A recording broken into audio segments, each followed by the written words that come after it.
everybody. Hi. Hi. Hi, everybody. Hi. Hi, everybody. Hi. Hi, everybody. How are you? Hey, everybody. Hey, everybody. Welcome to the program. Get this. Man, what is this? Welcome to the program, everybody. What the hell? Why is this effects thing on? Stop that. Hey, everybody. Welcome to the program. We got a lot to talk about. We got a lot to talk about today. You might have saw or seen in the whatever, the description of this video that we have a huge, we have the guest today. It's basically the top, this is the top guest. Like, if I could pick anybody, dead or alive, this is the guest that I would choose. Easy one. Easy.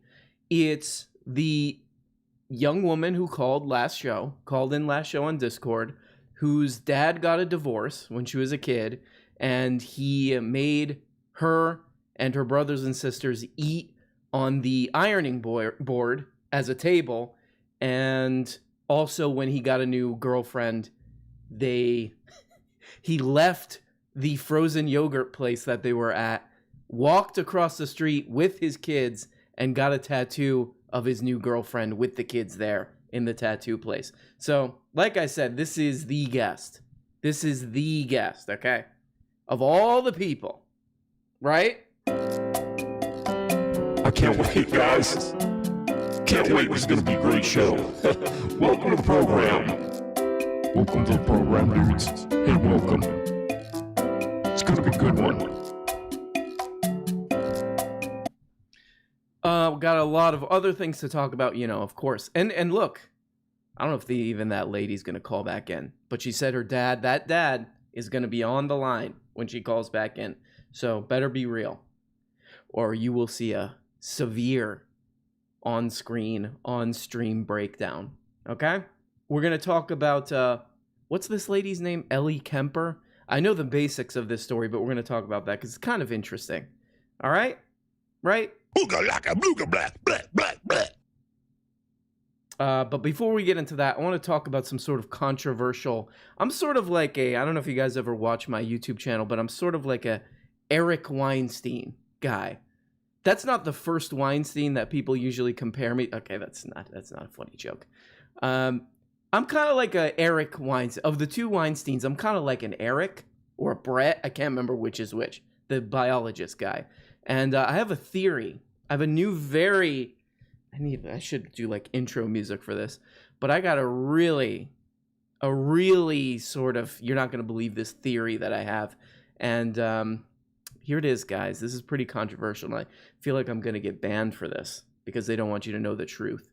You've probably heard of the lab leak theory, right? They don't, again, they're hiding these truths from us. They are. I got an even better theory than the lab leak. It's the Labradoodle leak theory. And my theory is basically that a dog, like a curly-haired dog or whatever, got in there and got some of this thing on his paws. And those dogs are very loving, and they ran around, and gave people besitos, and now here we are, a year later. That Labradoodle caused all this shit, man. Right? Make pee-pee a cheerleading afternoon for capitalism, and make pee-pee on social. Chipford? Chippy. Yeah? Chippy! Ladies and gentlemen, I want to welcome to the program. I want to welcome one of our favorite guests. Ladies and gentlemen, Chippy! Woo! Hey, everybody! It's Chippy on the show. Yeah. She's our most reliable guest. Yes. Chipford. Yeah. What is up with you? Your voice sounds, the past couple times that you've called, your voice, I don't know if it was like a connection issue or something. Your voice sounds better. Yeah, it was the mod. I had to get rid of it because I don't really know how to use it. So it was screwing up my audio. I love that you kept like you had this like high voice pitch modulator thing, but you kept laughing, Yeah. so you would be like, "Hey, it's me, Chippy," and then you would laugh. You. It was so good though. I really liked it. I just kept laughing because I could hear myself, and it is. Oh my god. You were just laughing at your own voice. You would say something, you'd be like, Yeah. and then you would just cackle at it. I would be like a horrible like voice actor in like a Disney movie or something like that because they would fire me because I would just be laughing the whole time. Yeah, the whole Pixar movie, you would be playing a squirrel or whatever, and you would be like the whole time they would just hear.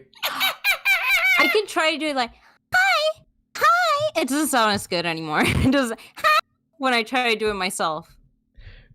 I need the voice modulator. No, I think it sounds good. I would like to hear some more modulator because I think that we should come up with a bit maybe. Like you call in, it's like, oh hey, it's Miss Chipmunk. Hey, Miss Chipmunk, and you're like, I'm eating a nut or whatever. Might be funny. Yeah, no, I have to like YouTube how to properly like set up the voice mod because it's not like what you have that's like a separate like machine. It was like a thing I installed on the computer, and so I don't really know how to. So if somebody wants to teach me. Nah, now you're probably like you have all these weird like spyware stuff, or no, you have even worse, you have like you install those like weird drivers or whatever, and now your whole computer's probably gonna have a meltdown. Explode.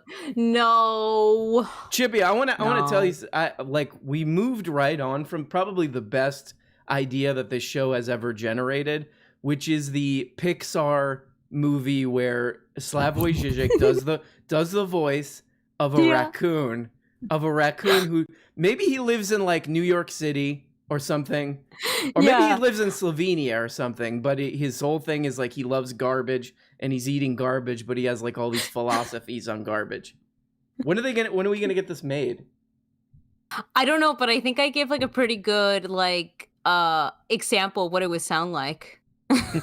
Yeah, maybe you could. Well, no, we got to get Slavoj as the main voice, but I think you would be a really good sort of side character. It would be like he goes to the park and like he meets his friend Chippy.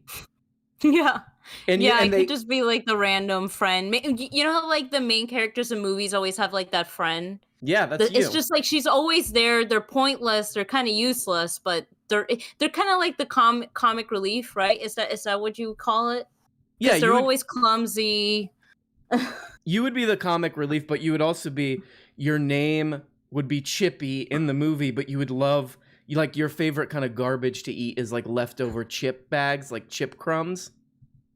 You know what I mean? Yeah, chip crumbs, yes. Thus the name. You know what I mean? And I would also be like, like the rats in New York that eat slices of pizza. They walk around with slices of pizza. Like I would be that type of chipmunk. I would just have like.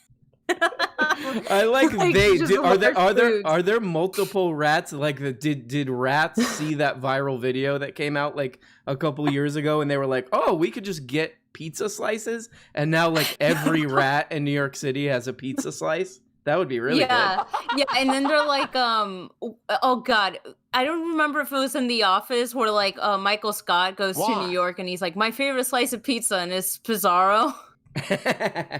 Very good. Yeah. Very good. New York. Very good. Well, what's up, Chippy? You got anything else for us tonight? So Pian shared the form for people to sign up for the toilerette. Please, guys. Sign up for the toilerette. It's going to be an event. Guys. We're planning it. We're looking for a host. Chippy, can you explain what the toilerette is, please? To maybe people don't remember. So the toilerette is like the Bachelorette. We're going to have multiple people trying to fight for my love.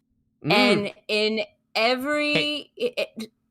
whenever I kick somebody out, basically, if I like you, I'm going to give you a I don't know yet if it's a plunger or a toilet scrub. We have to Bad decide bargain. on this, but I'm going to give you a plunger or a toilet scrub. And if you don't receive one, you're going to get flushed, bro. Ooh. Flushed down the toilet. You know what? And It'd be great if we could like get somebody to produce this show, and then the people who you flush, they actually have to step into this. They like step up these steps Yeah. into a large toilet, and it's like they get flushed down, and then they just end up in like the back lot of the studio or whatever. And they just have to walk home. That would be and then they're all wet, and there's like somebody with a camera, like a camera and crew, and like a co-host, and they're like, "Hey, tell us how you feel. Tell us how you feel." And they're like just in sports. soaked. Yeah, exactly. Yeah. They're soaked, but they're also like now they're just in real life again because they got flushed out of the studio, so they're just following them around, and they're like, what are you gonna do now? How do you feel about your performance on the show? Yeah, and you know what I think? I think we should have like, you know how there's like ESPN? They have like hosts talking in the background, like or like what is it? Planet Earth. Maybe have somebody like doing Planet Earth style like clips of what happened or something like that. You know, just something fun, guys. I just want to have fun. I want to meet people and see what happens, guys. Let's do it. You heard it here. Chippy will. And also, if it works out, I know there are other ladies and gents and however you identify in here who want to do this. So, guys, let's make it work. A lot of perverts in here looking to capture a mate of some kind, right? Yes. All right. Guys, so Chippy, what do you think? Like next episode, we really start seriously doing the toilerette? So I'm gonna meet with Shenanigans. I believe this weekend, Shenanigans and Pian and I will meet, and we're gonna figure it out. I can't promise next week. Maybe coming up, because we haven't really have set up like Why?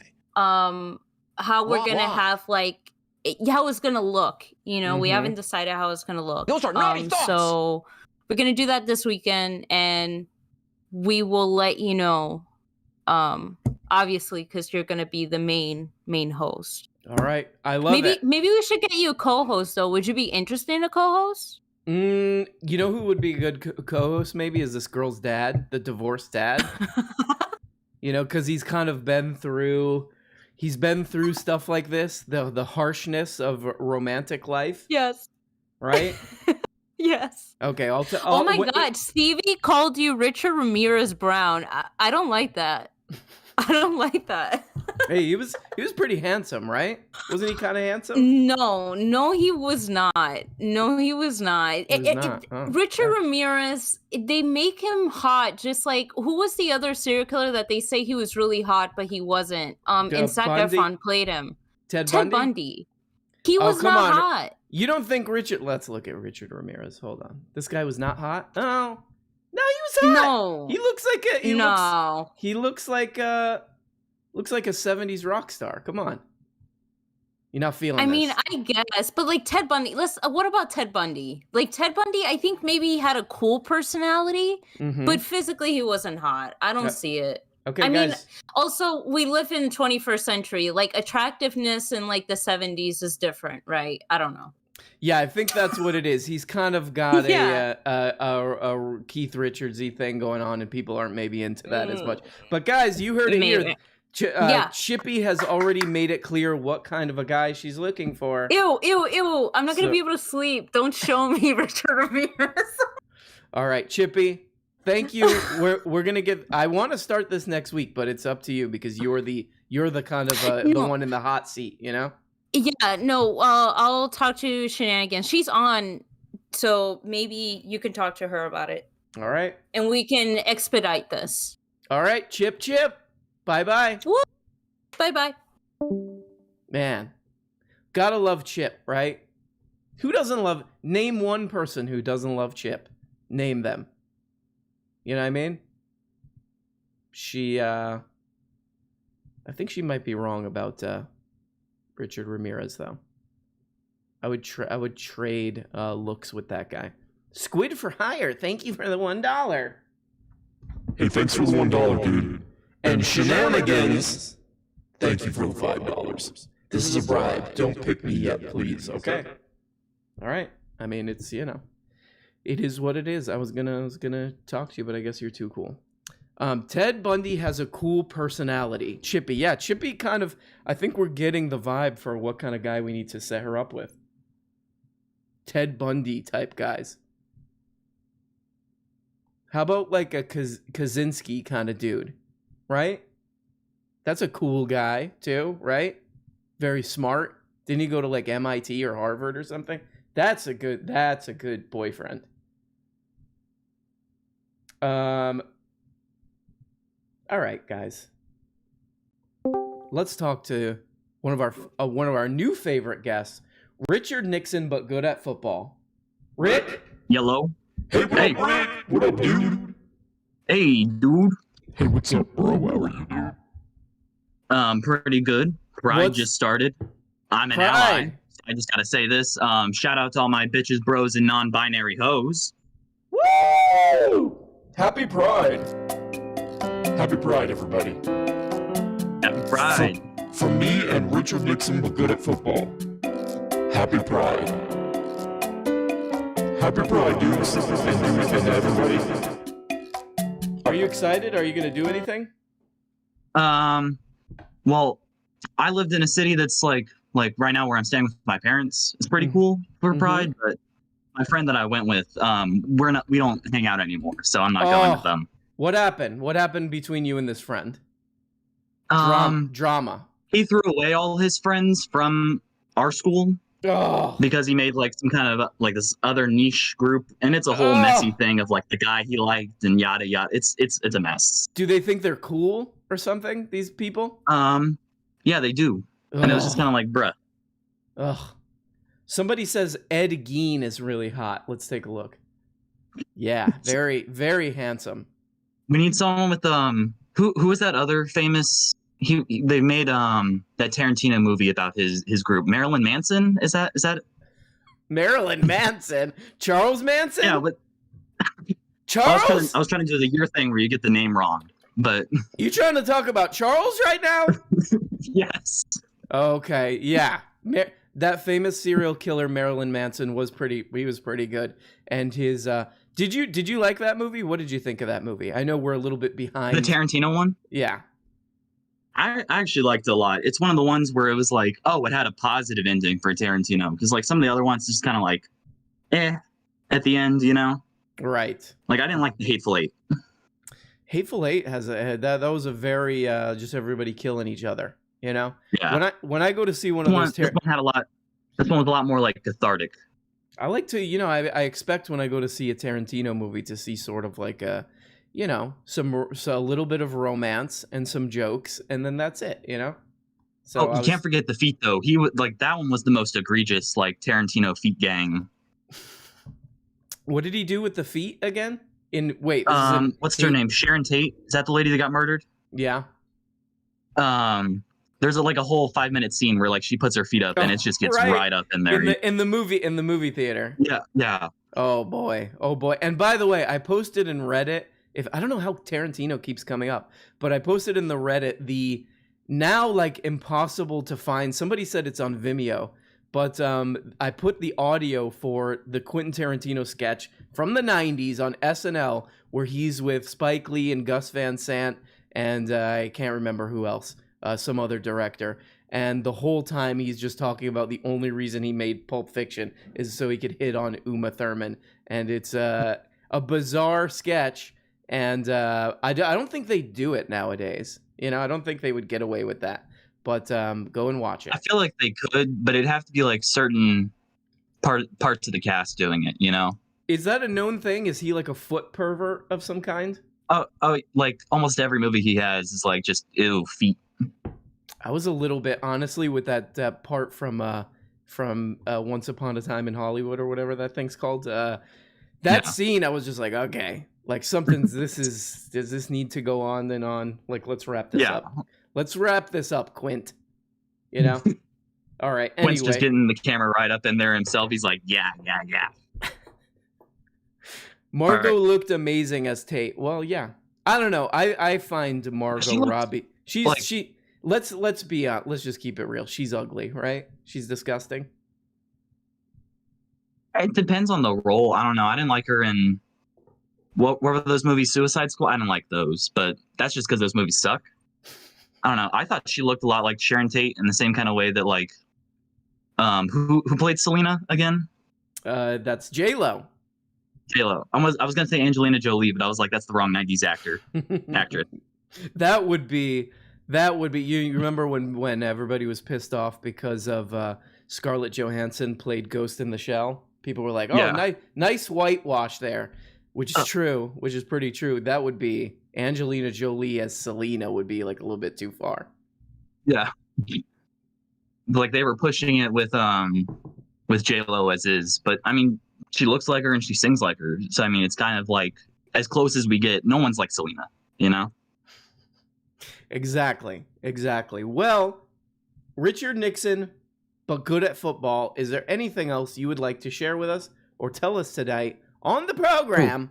Thank you very much. I got a few quick things because you caught me on Monday. Yes. Saying I like Elaine. I don't like any Elaine. You know, like how there's a universe where it's like, oh, it seems like everything's the same, but there's one thing different. Yep. Her being a terrible person is like the universal constant.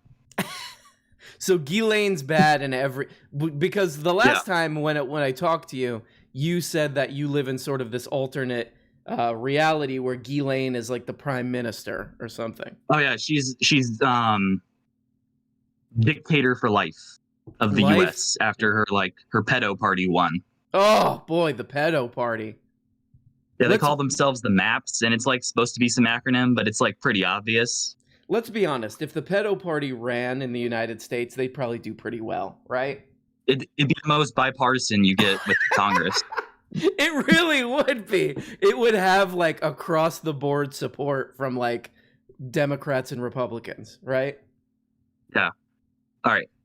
They would merge. That would be the merger of the two parties. The Republican It became a one-party state. Exactly. The Republicans and the Democrats both kind of collapse into one party, the pedo party. It's sad how true that is, though, right? It really is. It's like. Well, anyway, Richard Nixon, but good at football. Yeah. Sorry, I keep distracting you. You're a smart person with lots to say, and I keep like babbling over you like a no, fool. It's fine. I always love listening to your voice. That's why it's like my time's gone. You know. Let's hear it. Hey. I said that when I was like temporarily insane because when you hop dimensions, like you go too many dimensions or like one that's too weird from your normal. Mm-hmm. It's like Ra's al Ghul with that green pit or whatever in the DC stuff. Yep. Where it's like he's temporarily insane after. So Roger Gould. I wanted to show y'all my cool mixed drink, a very muscular. It's called the R&B, the really muscular beverage, and it's how I become sane again. Oh, let's hear about it. What's in this What's in this beverage? You start with a base of Pepino Lime Gatorade. Mm-hmm. Then you depends on your taste, you either add Mylanta or mouthwash. Mylanta. Yeah, Mylanta would be more accurate, yes. Blend up some nice... Sorry, hold up. I'm looking at the ingredients. You blend up some nice gray chew. Just throw it in there. Get a nice slurry going on top. Oh, I love this. Because it's a layered drink. Yes. You garnish with a nice zest of blue chew. Mm-hmm. And then you serve it in your knockoff Crowder Mug Club mug. Oh, I gotta get one of those mugs, right? Like, I will become a producer to pay for the mug. I'm strongly considering it. I mean, what's the deal with that? You have to become like a recurring. Like, I bet I wouldn't be surprised with his thing. You get the mug, and then it's like 3 months later, you're like, oh, you've been being charged like $40 per month. Yeah. After you got that thing. And it's like a consolation. It's like, oh, we got you, but you get a mug. Yes. Beautiful. All right. Well, I'm sorry that some of that dimensional travel is kind of hard on the old noggin, on the old noodle, Richard Nixon, but good at football. Yeah, it's fine. It just means more R&Bs for me, you know? Do you know one thing I was going to talk about is I did something where I was talking about Nixon on some video that I did a couple days ago, and somebody pointed. I commented on that. You commented on that. I hope I saw it, but people kept bringing up the Richard Nixon conspiracy theory about Watergate, that it was the whole thing was a trick because he was quote unquote getting too close to China and stuff. Do you know anything about this? I wouldn't be surprised. Yeah. My favorite explanation of like what the DNC had about Nixon is from the movie Black Dynamite, where it's a bunch of like compromising pictures of him at like an orgy or something. Mm-hmm. And that's the whole reason the plot happens, because Nixon's like the bad guy in that movie. Tricky Dick. Okay. All right. I'll look into this. Gonna look into it's hilarious because it's like a spoof of like 70s blaxploitation films. Oh boy.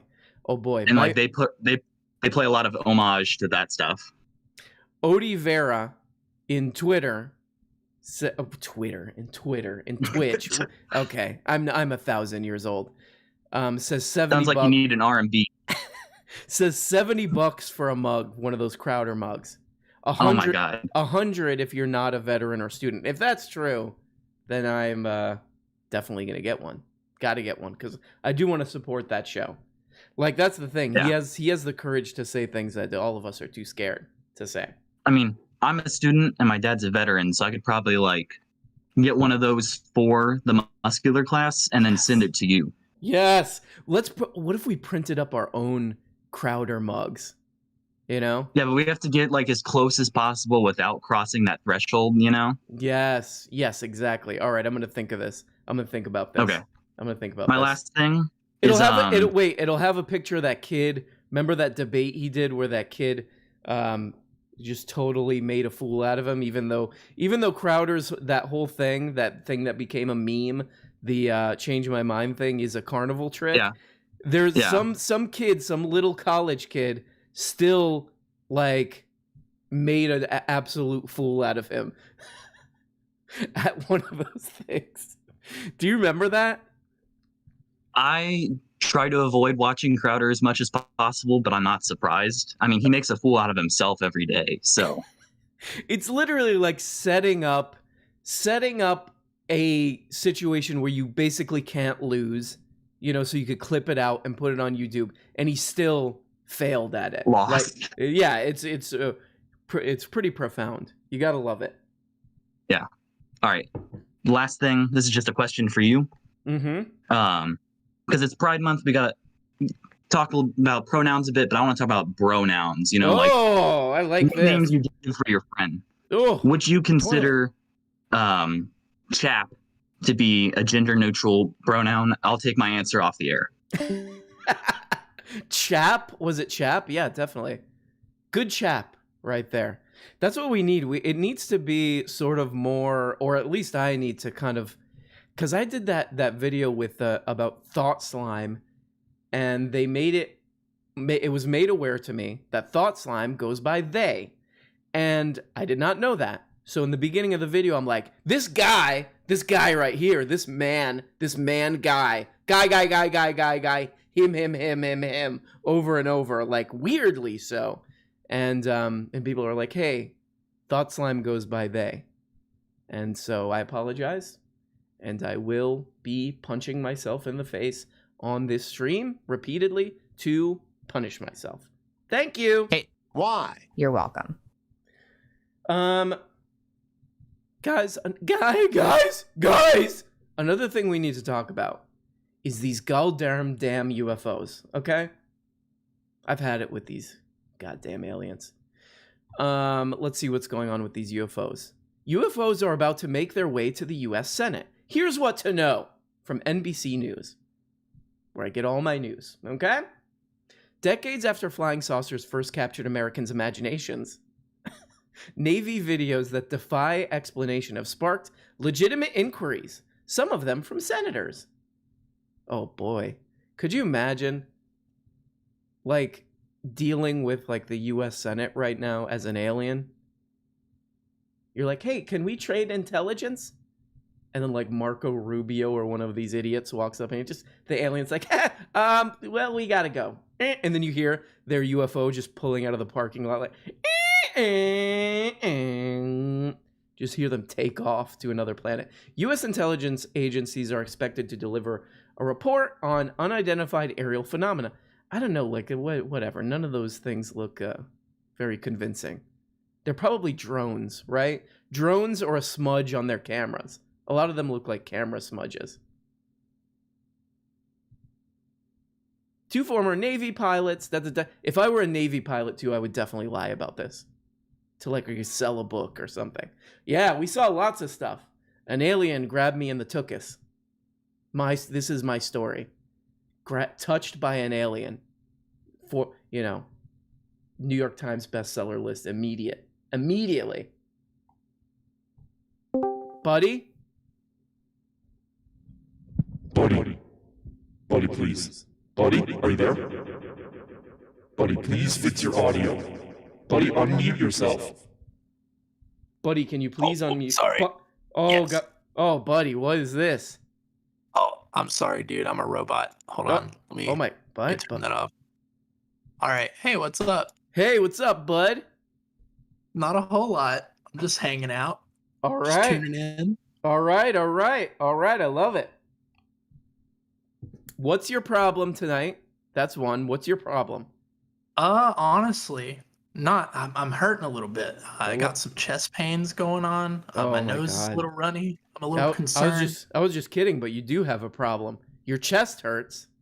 I'm not really sure what's going on. Honestly, I think like my epiglottis might be inflamed or something because like it really, really hurts to swallow. You got a bad epiglottis?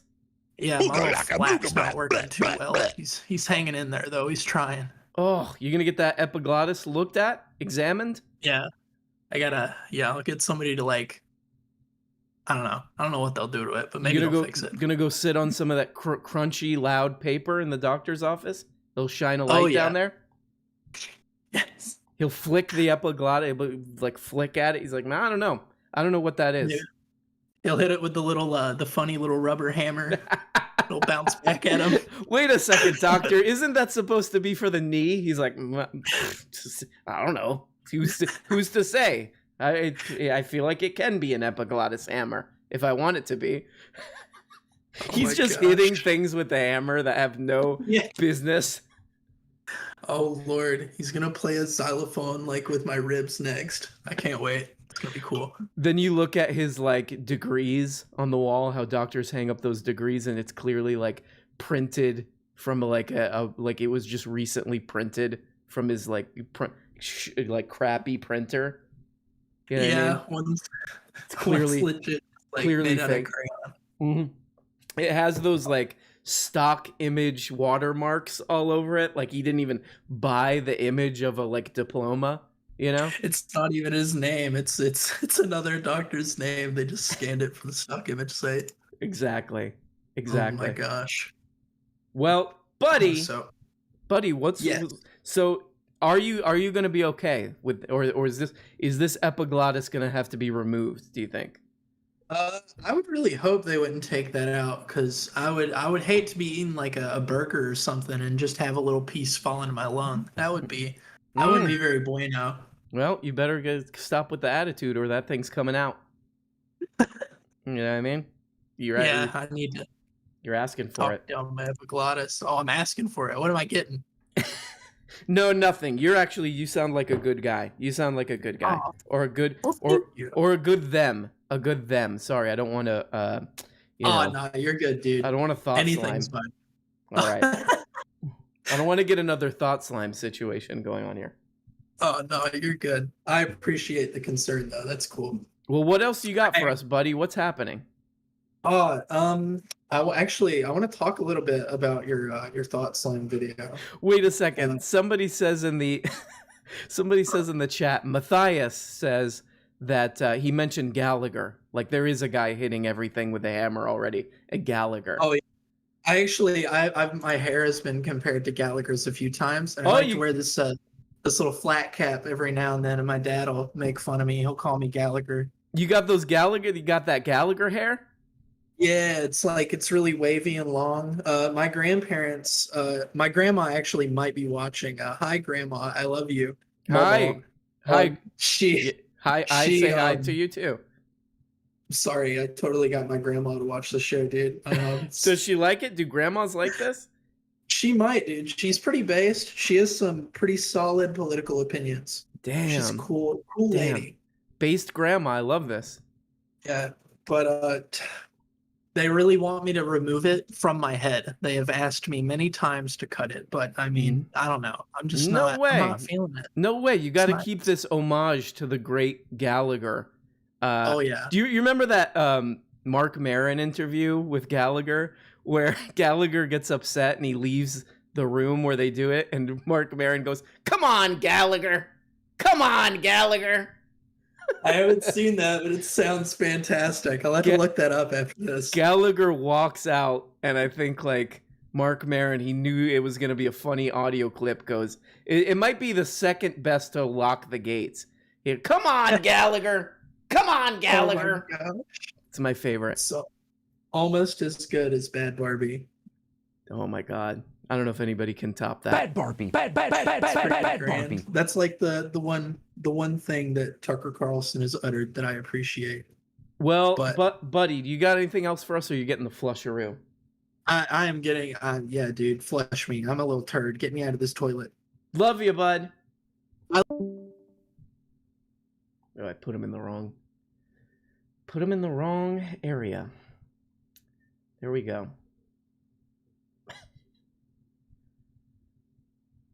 Who else is up here? Well, anyway, guys, let's talk to a few more people. Wait. What are people saying in the chat? Why doesn't Gallagher knock down that stupid wonder wall with his sweet hammer? I kind of want to go back and watch some of those old Gallagher specials. When I was a kid, I watched that. I was like cackling. Look, there was one where he was on a big couch. Like they built this giant like couch set that had like a trampoline on it. And I was just like, that's what I want to do when I grow up, when I was like 10.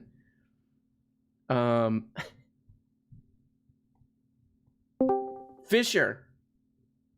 No. Oh, Those are it naughty is a good thoughts. day. How What are up? you? What up, Fish? You having a good day? Dude, yeah, I'm having a pretty good day. I saw that you were streaming and I was like, heck yeah. Oh, There- hell yeah. Before was it a good day oh, yeah. before that, or did that turn things?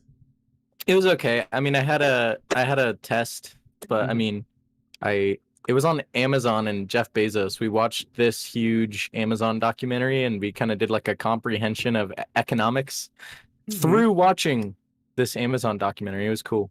Oh, and Yeah. what conclusions did you come to from this? I concluded that You like him? probably Bezos is a good guy. probably not a cool guy. Mm. Probably kind of, well, I mean, he seems like, I don't know. In the beginning, he just seemed pretty like a jolly chap, but as things went on, it became very apparent that, I don't know, there's some messed up stuff that he did to like screw over other companies because like basically he owns the online marketplace with Amazon, so he can just do whatever he wants. But- Listen, buddy. I don't know what you're What? talking about because I ordered a 10-pound thing of Sour Patch Kids, and they got here in 1 hour. So hence he is a good guy. Hence he is a good guy.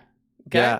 Well, and no at one's the gonna end of change the my test- mind on it. I'm not going to try and change your mind because people who think Jeff Bezos is good are just fundamentally insane and they're not worth helping. No, I'm joking. I gotta but- read this. Ryan Carroll says in the chat. Oh, what's up? I don't know if you heard the Fisher. I don't know if you heard the UFO talk, the lecture I was giving earlier about UFOs. I was talking with some folks. I only half sorry. listened. What's up? Okay. But Ryan Carroll says, I suspect the Navy pilot on 2020 was abducted by aliens and they kept his neck. Yo. They kept his neck. He Dude. said that. I honestly, okay, look, we don't make fun of the way people look on this channel, but that guy, his collar was like this. He was like, literally like, he's like, yeah, those, yeah, those aliens, they're really keeping it from you. And that's why I will be writing a book too. What do you think? Do you think that these people who are saying that they're convinced these things are aliens or UFOs or whatever, are they just trying to sell books, you think? I think that they're trying to sell books. It might be one of those things where they're like, part of them believes it, so then they're just going to write a book where all of them believes it. I Make pee-pee. you know, it's kind of like that. It's like you're a grifter, but like still 10% of you is not in the grift, you know, kind of thing. Right. I don't know. Maybe you feel a little less bad. I love that grifting is so lazy nowadays. Like, that's why I'm kind of like, I have a soft spot for like Candy Owens and all these people. They're just like, yeah, like I'm not even gonna put like any effort into this grift. Dude, just, yeah. Please, can I have money? I'll say whatever you want. I don't care. Just please, me want money, please. Look, my friend is Joe Rogan, right? Like he's conservative dad, and then he has this guy named Jocko. Oh, we should totally get Jocko on. He's gonna be awesome. He's gonna be a great guest for us. Exactly. I want to get Jocko on this show. Dude. You know what I mean? Free thinker Jocko Willing. He's a free thinker, but I like the idea, like his whole thing is just like, wake up at 3 a.m. And then everything's fine. Like that's Wake up at 3 a.m. Take a shit. Get out of bed. He takes two. I wonder, what if like that was the skit? You do wake up at 3 a.m. like Jocko, but you do all this like just insufferable crap. Like you just, I take 2 dumps. I watch a episode of The Office. You know, I play Control on Xbox for an hour and a half. Like it's Wake up at 3 a.m. Take 3 shits. Turn off my wife's coffee maker. Okay, so I was listening back to my segment because I am just 18 years old and I'm immature like that. Are you a little 18-year-old boy, man? I'm actually like 23. Oh, you're 23. Okay. No, yeah, I'm actually like a 36-year-old man in my basement. It's okay. But no I played that song for you. You remember, right? Mm-hmm. The freaking Discord noise suppression ruined it. Oh God. So I was gonna ask if I could try it again, and I know you asked for a recording, so I will get that to you. But I'm a perfectionist, so I'm like, I have to actually make it good. Do it quick. Give us the quick abridged version of it. All right, abridged. Here we go. It's the RM Brown Show. No. Hello, Okay, I messed up, Tushy. but you get the idea. Beautiful. I love it. Yeah, I had a segment though. I had an idea because I thought you might be interested in hearing about this because you were like, "Oh, this kid's nice. This kid's nice." Well, I used to be a Jordan Peterson kid. Oh. Yeah. What was attractive to you about the Jordy Peterman? Well, so I was young, and I went online, and I liked like those SJW like dunking videos. Yeah. Because I was just like, wow, look at these people get destroyed. Wow, look at these people get triggered. I was into that kind of. I think it's just toxic, but I was into that. And then I saw these Jordan Peterson dunking videos, and it was like, whoa. And then I saw these Ben Shapiro dunking videos. It was like, whoa. And I got into it. I'm not gonna lie. I became one of those kids. I was never like, I never joined a community with any of that, you know. Yeah. But my YouTube algorithm was serving me Ben Shapiro dunking on liberals videos, and I was into this for months. I'm not even gonna lie. Holy moly. Yeah. There's still a lot of that stuff. They're still doing it, like the Young Americas Foundation and all that stuff. They're doing all these like college campus tours where it's the same carnival trick that Stephen Chowder does, where they go to all these places and then they clip out little, you know, oh, we got him, whoa. You know, a dude goes to give a speech where he talks for like whatever, an hour, and he has all these prepared, you know, little talking points, and then somebody walks up to ask a question, doesn't even know what the topic's gonna be, and then the dude's like, yeah, what about this? And then they clip it out and they upload it to YouTube. It's like, it's great. It's beautiful. And then people see it, and It's they're like, like- "Whoa, he yeah. got him! He got him!" No need to Those look that up. videos, yeah. So yeah, I remember getting into these kind of ideas and these ideologies or whatever, kind of digging into it, and I was like, oh yeah, like I don't know. It's very easy, I guess. It's like this. I was raised like conservative, so I'm like, this is just serving my like preconceived notions. This is like snack food for ideas. Exactly. So but wait, I gotta tell you really quick, Fish. Yeah. People are giving very mixed opinions on the song in the chat. Somebody says that you Oh, should. really? Somebody says that you should break the ukulele, but then somebody In else the middle says, of- yeah, yeah. but then somebody else says it's a hit, and then somebody else says you should record it. So it sounds like people. Yeah. This is the deal with the chat. People are all over the place. You know. It's okay. You got the people who just wanna who just wanna see the world flushed. You know what I mean? Exactly. Well, Fish, I gotta flush you, but I'll talk to you later. Okay. Okay. You Love have a great day. Thank you. Love Bye bye. Good person right there. I don't want to thought slime him. Ryan Carroll. Okay, so people are just in the chat talking to Ryan Carroll. Ryan Carroll, star of the chat. He's known as. Political views. Political views. He's just in the chat giving his political views. Whatever. Let's look into this Ellie Kemper thing. Let's read what the basic gist, because I kind of know the gist of this story, but I don't really care that much, I will say. But who knows? Maybe it'll be kind of interesting. I don't know if do you guys know who Ellie Kemper is? She's on The Office and that Kimmy Schmidt show. What it means that Ellie Kemper was queen at the quote racist unquote veiled prophet ball. My initial kind of thing on this, my initial thought on this is, yeah, she's like a rich person. She's born into like a rich family, and that usually helps you become a famous person. Whoops. Uh-oh. The muscular class. Hey. I'm Michael Barbaro. Is the secretive St. Louis ceremony really connected to the KKK? And more. Okay, whatever. A 2-decade-old article about Ellie Kemper, the actress best known for The Office, and the unbreakable Kimmy Schmidt. And if anybody really likes her, like, please get on the Discord and defend her, because, like, what I've seen, I'm like, all right. You know, what I've seen of Kimmy Schmidt, I'm like, okay. All right.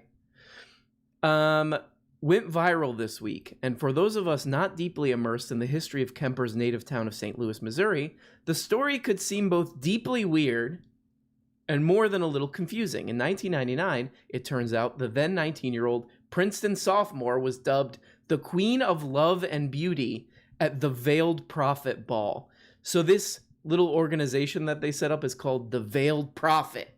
Something of the Veiled Prophet or whatever. And it's the most like the real life version of Eyes Wide Shut is so much more annoying and dorky and insufferable and stupid. Veiled Prophet Ball. The rediscovery of this fact then led to the allegations that Kemper was a KKK princess. So was she? And what is the Veiled Prophet Ball anyway? And why is it suddenly trending now? Below, let's break it all down. What the heck is the Veiled Prophet Ball?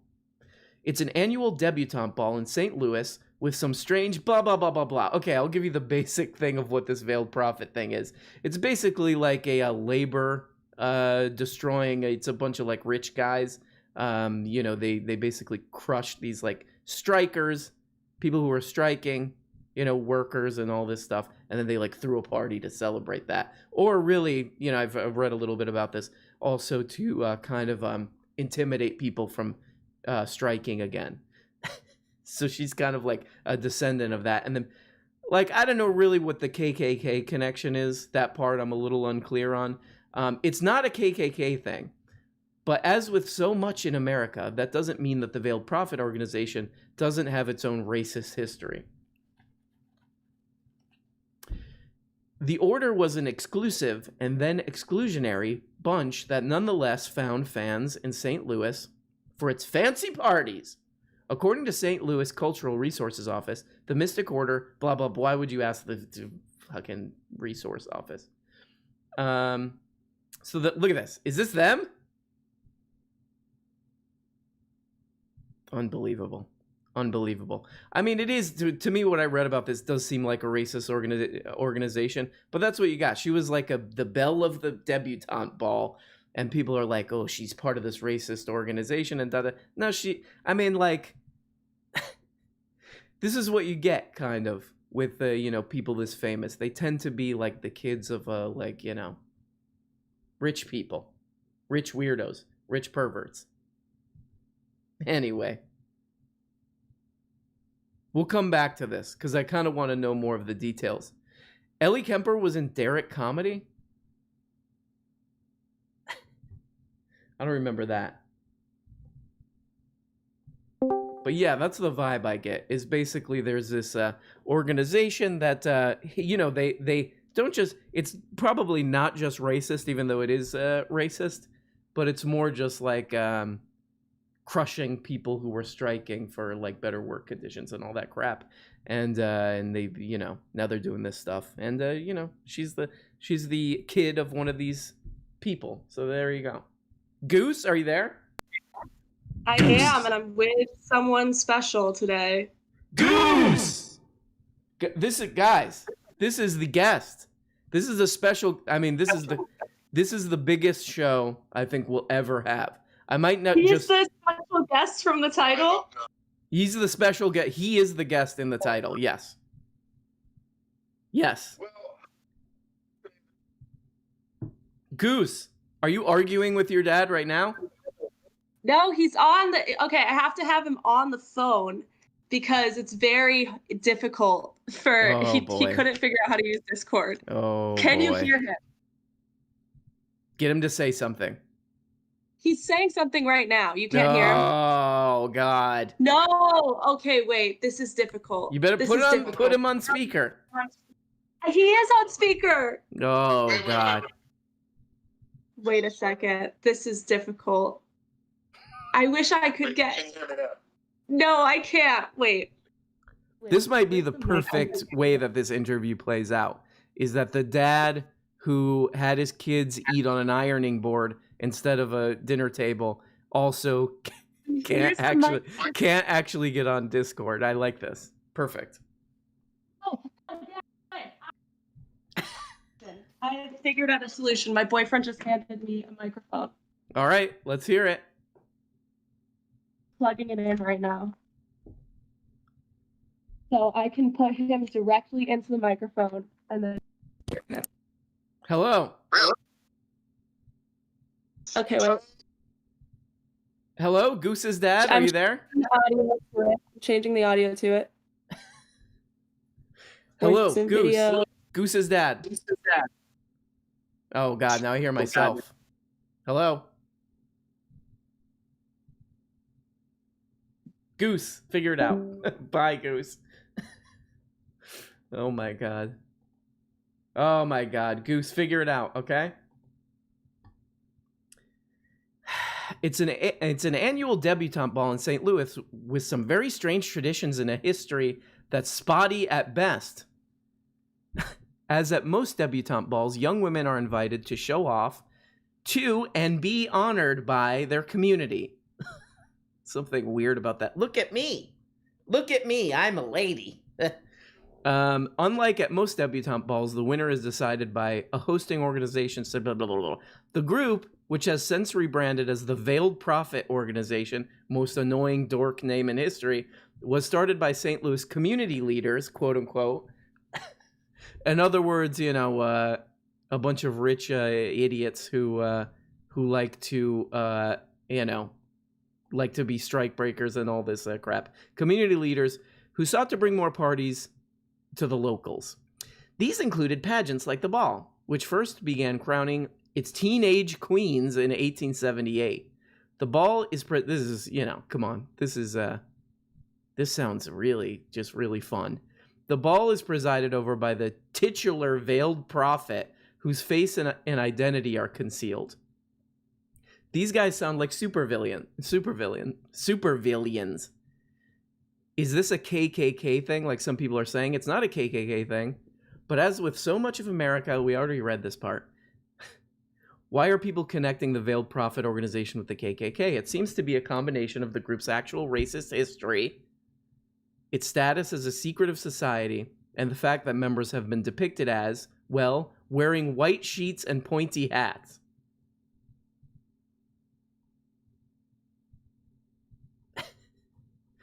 If anybody, I mean, what's going to happen to Ellie Kemper now? If anybody wants to take a guess at that. Is it worth, I mean, is Ellie Kemper like so, are people like, ha ha ha, she's the most funny person I've ever seen. Like whatever, even if she is connected to this racist organization, you know, that crushed, you know, strikes and all this stuff, it's worth it because she's so funny. Okay. Anybody wants to defend her, go ahead. Goose. Kemper. Yes, we're back, and I figured out the audio. Tommy, can you hear me? Is that him? Is that your That dad? is my dad. Let me near you. Oh, he's got a good. See me. Goose. And I have to cheer you. Oh. Can you hear, Dad? Chill out. Listen to the man. Listen to the man. Hi, sir. Can you hear me? Oh, there you are. Yeah, I can hear you. Hi. How are you? Thank you for joining us on the program. Indeed, thank you. It's past my bedtime, but I'm very eager to be here. Well, thank you. Thank you for taking the time. We're a really big. This show's a really big fan of your daughter. She called in last time, and she was talking about the sort of what would we say, like the conditions of her childhood that sounded very fun. And I wanted to just ask you if this is true or if she was lying that you guys used an ironing board as a dinner table. Well, I'm in a moment, but I hope you guys know that she has been on the debutante scene for quite a while. Oh, and God. I think some of those organizations. He was listening to your show. Wow. So now the truth's coming out about Goose. No, don't cancel me. You're part of this. You're part of this Veiled Prophet thing, huh? Pretty sick. I know. I was the. What was it? Beauty and something of the Veiled. Azalea Trail. Oh. You called the Azalea Trail. Sick. Well, you know, I mean, we have to say, we have to trace this back to your childhood, and maybe this had something to do with the ironing board as a dinner table. I'm going to talk about her childhood now because, you know, you guys stay up much later than I do. So let me address the following points. First of all, we did live in Portland. She nailed that one. That was good. Now, the ironing board. The ironing board was not an eccentricity. I was actually poor because I was getting divorced, and I found it easier to walk away at that point than to divide things up. So I didn't have a table, and, you know, what is an ironing board if you've never ironed anything in your life but a folding table? That's really a fair point. From the time I put food on it and put chairs around it, it ceased to be an ironing board. So that's not true either. That's a good point. It's sort of like, why are we constraining sort of what can be eaten on? You know, this is sort of a, like, expand your mind kind of thing, right? Mm-hmm. You can't tell me it wasn't just a long, thin plastic table. Man, exactly. This is a lot of people in the chat of this. It was sort of like Danish modern. If you think about it as Danish modern, then it's really not, there's nothing wrong with having an ironing board as a table. Because it's long, it's thin, it's made out of plastic. It's Danish modern. I think you're right. A lot of people in the chat were judging when she was talking about this. They were like, oh, that's not a table. Oh, this is sick. You can't treat children like this. All this kind of thing. But hey, I'm not David Hasselhoff. I'm not eating hamburgers off the floor. That's exactly. You're not doing the Baldwin thing where you leave a message calling her a pig or any of that stuff, right? No, but I have to admit, I secretly admired that, even though I publicly judged him for that. Part of me wanted to have the guts to do that. Publicly judged, but secretly you wanted to call your daughter a pig on answering the I got a little bit of a thrill out of it, but it's not something I'd ever do. Okay, the next point I want to make is that Staccato Gelato, which was a wonderful place. Staccato Gelato. Staccato Gelato is not across from the tattoo parlor. Ooh. The tattoo parlor was I was 4. My memory isn't perfect. There's some inconsistencies in your story now, Goose. I was 4 years old. She was only in the tattoo parlor eating the hard candy while I booked the procedure, not during it. Okay. The tattoo lady did not make her a mermaid costume. That was a gal who lived across the street from Staccato Gelato. And she did make a mermaid costume, but Lucy lied. She doesn't have that costume because I gave it to my wife I thought it was in storage in our basement. Oh, boy. No, I gave it to my wife. We took racy photographs of her running Oh, around. God. Oh, geez. Here we go. Here we go. But the most important thing I want to stress is we did not eat sandwich every night because we often had roast pork shoulder, which we called, if you'll remember, we called it porky beef chicken fish because nobody liked the same thing to accommodate all tastes. And it was always served with mixed vegetables and love. And no one ever ate it. Or the mixed vegetables. Oh, you had some crosswords with the chat about spumoni. Yes, I did. I can't believe one person in this modern age knows the name spumoni of the pistachio and cherry ice cream. It shows that your Italian listenership is very low. Spumoni. Yeah, I forgot about that. Yeah. Well, I'm a little. It's a little interesting that it seems like Goose's story is kind of very much falling apart here. 4 years old. Well, we did have a game. You got that right. Yes. Can I ask what was the name what was the name of the woman who the tattoo was of? Monique. No, the tattoo was of Tatiana, Dad. Oh boy. Oh no. Tatiana. It's a little broken up. The guy who did it was a meth addict from Casper, Wyoming, but he only charged me $75, and I think he did a pretty good job. He did the roses kind of thing, and guys, I think we can start to see what this dad was focusing on, and that's why he didn't get a table. Hello? Yeah. Hello? Sorry. Well, she got a table. She got a Danish modern table. That's true. We did get a GameCube, which we used a ton of. You know what? I really do want to say, all you judgy people in the chat who were saying that that's not a table and that's child abuse and all that stuff, they're just being, it's basically like they're like, really looking down on people that, anything can be a table. Anything. Why do you need to, pigeonhole everything? Go a little further with this, and I'm going to say that what Lucy was doing here was making up a hardship story like all celebrities. Oh my God. Young stars do, like Vanilla Ice did. Okay. Can we still talk about the fact that I did indeed cut my own hair and you did not notice? This is a hardship story. That was a true. Goose, you're trying to rewrite your own history for your fans. Oh, there we go. Looks like it dropped out. Guys? Wait, where? Guys, get that mic fixed. Get that mic fixed. I already love them. I think that's my favorite family I think I've ever heard. I like that the dad was like, oh, it was Monique. And then she's like, no, it was Julie. And he's like, wait, was it Sandy? I think we kind of get why there was no actual dinner table. The dad was focused on, he's focused on more, what I would say, more interesting pursuits. Well, guys, will someone please defend Ellie Kemper? Be like, look, the Kimmy Schmidt is so funny that who cares? Who cares if she's part of some racist organization?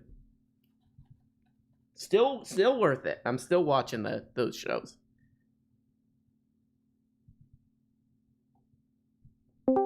P, are you there? P? Hello. Hello. Ian, what up, boy? What is up? Hey, Pian, how you doing, dude? It's me. It's me, High Voice Man. How are you? High Voice Man. Happy Pride Month, High Voice Man. Oh, yeah. Yeah, happy Pride Month. Happy Pride Month, Pian. How's it going so far? Pretty good. No complaints. Very good. I got 2 questions for you. First of all, what do you think about this UFO stuff? That's A. And second of all, Ellie Kemper. God. Ellie Kemper, good or bad? Ellie Kemper, I don't know much. She was on a podcast that I love, and she was kind of being not cool. Mm-hmm. So that kind of, and I haven't really seen. She seems fine. She seems just fine. Oh my God, I'm sorry, Pian, but we gotta read Squid for Hire. Squid for Hire, thank you for the $1 and $2. He says Zoomer alert. I don't know, is that? I'm definitely not me. Luke Madrid, Tarantula Feet Gang, Rasta Man Brown says Jane. Saint Shenanigan says more bribery. Thank you for understanding that I am in fact too cool for school. She says. Blue Miller, $5. Are you in New Zealand, Blue Miller? Can we speak with Greg? Forgot. Where's Greg been? How is he? I feel like we haven't spoken to him in a while. Greg, are you there? Hey, what's up, dude? I am here. Well, Greg, aren't you against vaccinations? You probably have COVID again, don't you? I just think we need more information on that because... Yeah, Greg, I don't know. He says he's wants to wait and see that he thinks there's something wrong with the vaccinations. But I literally saw him this morning. He was spraying that liquid cheese into his mouth, and then he and then he washed it down with a full pineapple Fanta, and he chugged it. This is to somehow counter the Labradoodle theory, right? The Labradoodle, the Labradoodle theory is that. That's got to be real, first of all. But he doesn't believe that. Greg is a strict Eric Weinstein, Brett Weinstein guy. He's one of the few guys I think who waits for that show to come on, and he doesn't listen to it in the background while he's doing his laundry and stuff. He actually sits he's watching he's in class or something. He takes notes on what Brett is saying. He's a professor, dude. He's a professor, and if you're a professor, that means that basically you're a god, and he's my boss, basically. What? He's got some weird... Okay, get Greg out of here. Greg, get out, dude. Stop. Greg, leave. I don't want to go, dude. I'm not leaving. Get out. I see him trying to get through the doggy door. Yeah. The camera. No, I don't know what. Greg, out. Jesus. He also still hasn't even been looking on Craigslist for a new place to stay. So I don't know this is not working out. Speaking of Greg Smith, $2. I still dream about giant couch and peeps under it. That's Gallagher talk. Yeah, I've watched Gallagher. His stuff doesn't hold up. It's a little. I think we should maybe cancel him. He keep saying, "This type of people eat this food and watch me smash it." Yeah. This is. Yep. That's. He's oh my God. Yeah. It's a lot of that stuff just sort of was okay back then. He's this guy who's just who's just smashing fruit and doing these little kid prop gags was also saying kind of questionable. It would be great to go back. It'd be great to go back and be the first to do some easy ass shit. Mm-hmm. That just not. I mean, give Gallagher credit, but I mean, Come on. I would go like, you know what? Like it's interesting because there was so much of that stuff going on back then, whatever, late 80s or whatever, or like early 90s. There was that guy, what's that guy? The Amazing Jonathan, I think his name was. And he was sort of like, it's sort of like comedy that doesn't really hold up, I think. He would just like drink Windex and stuff like that. But I think he was like a Gallagher type guy, but I don't remember him saying anything that was like, oh boy, this guy's like got some hateful stuff going on. I don't think Amazing Jonathan did that, but if anybody remembers Amazing Jonathan, please, hit a dude up. I think, God, I hope it is. He was a comedian that did magic tricks, right? Exactly correct. There's a great documentary on him, that you should check out, where like he smokes meth with like. He just like offers it to the camera guy, and he keeps hiring different camera crews to make a story on his life. Like, oh boy, I've heard that. I've heard that documentary is really good. Yeah, definitely check that out. But a few things on the Bachelor, the toilerette thing, where like having the guys be flushed down a toilet, like down a big water slide. I think it should be like a 5-minute long water slide, just like a ride home would be, or whatever, where they could talk about like their feet, like they have to say it while going down the water slide with a GoPro on or something. And you know, I think it would help out because you can't see the tears on the water slide. Oh, that's so good. Tears. That's such a good idea. So, but then also because he's going down the water slide, the person interviewing him is also like sitting next to him so they're both going down the water slide. It's an inner tube. It's an inner tube, double tube slide. They're in an inner tube. And he also has to do the thing like when you go to these water parks where you get your tube and then you have to walk up like 9 flights of stairs for an hour in this really slow line. So every time somebody gets flushed, it's like a 2-hour process where they're interviewing them the whole time, and then they go down the wall. And the end of the water slide is basically just out into the parking lot of the studio. And it's like a good, take care, buddy. Good luck. Like they're in a suit and everything, and they just slide onto like parking lot asphalt, just like wet. They all get they get all their skin torn off when they land. Yes. It literally just empties out onto the street. Oh, I love this. If anybody is listening to this who's like a producer, we're gonna need, what do you think, Pian? Like probably a couple mil to produce this, to build that toilet water slide and everything. Yeah, I think at least 90% of the budget goes to that, and the rest is easy. The rest is easy. Shuffle around some things. It's easy. Hell yeah. Pian, I love this. What's with Chippy's inability to commit to doing the toilerette next week? You know, she's got like 4 or 5 days to get ready. I know. And we're gonna talk this weekend. We're gonna have it ready. Believe me.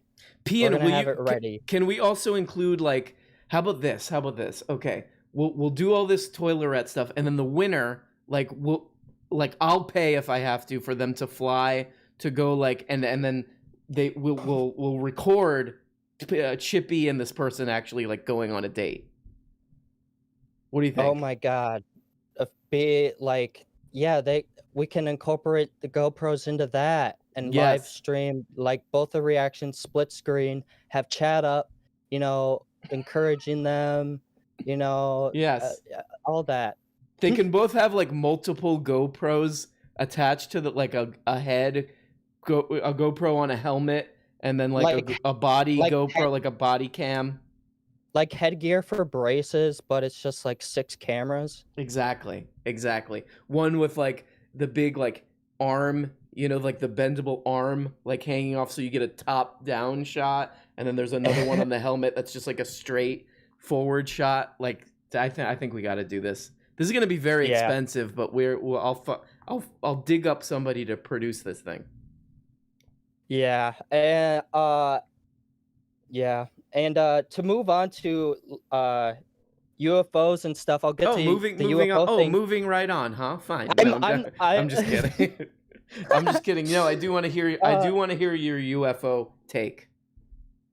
My UFO take, man, I am so skeptical because it's just like, hey, here's how I think of it as.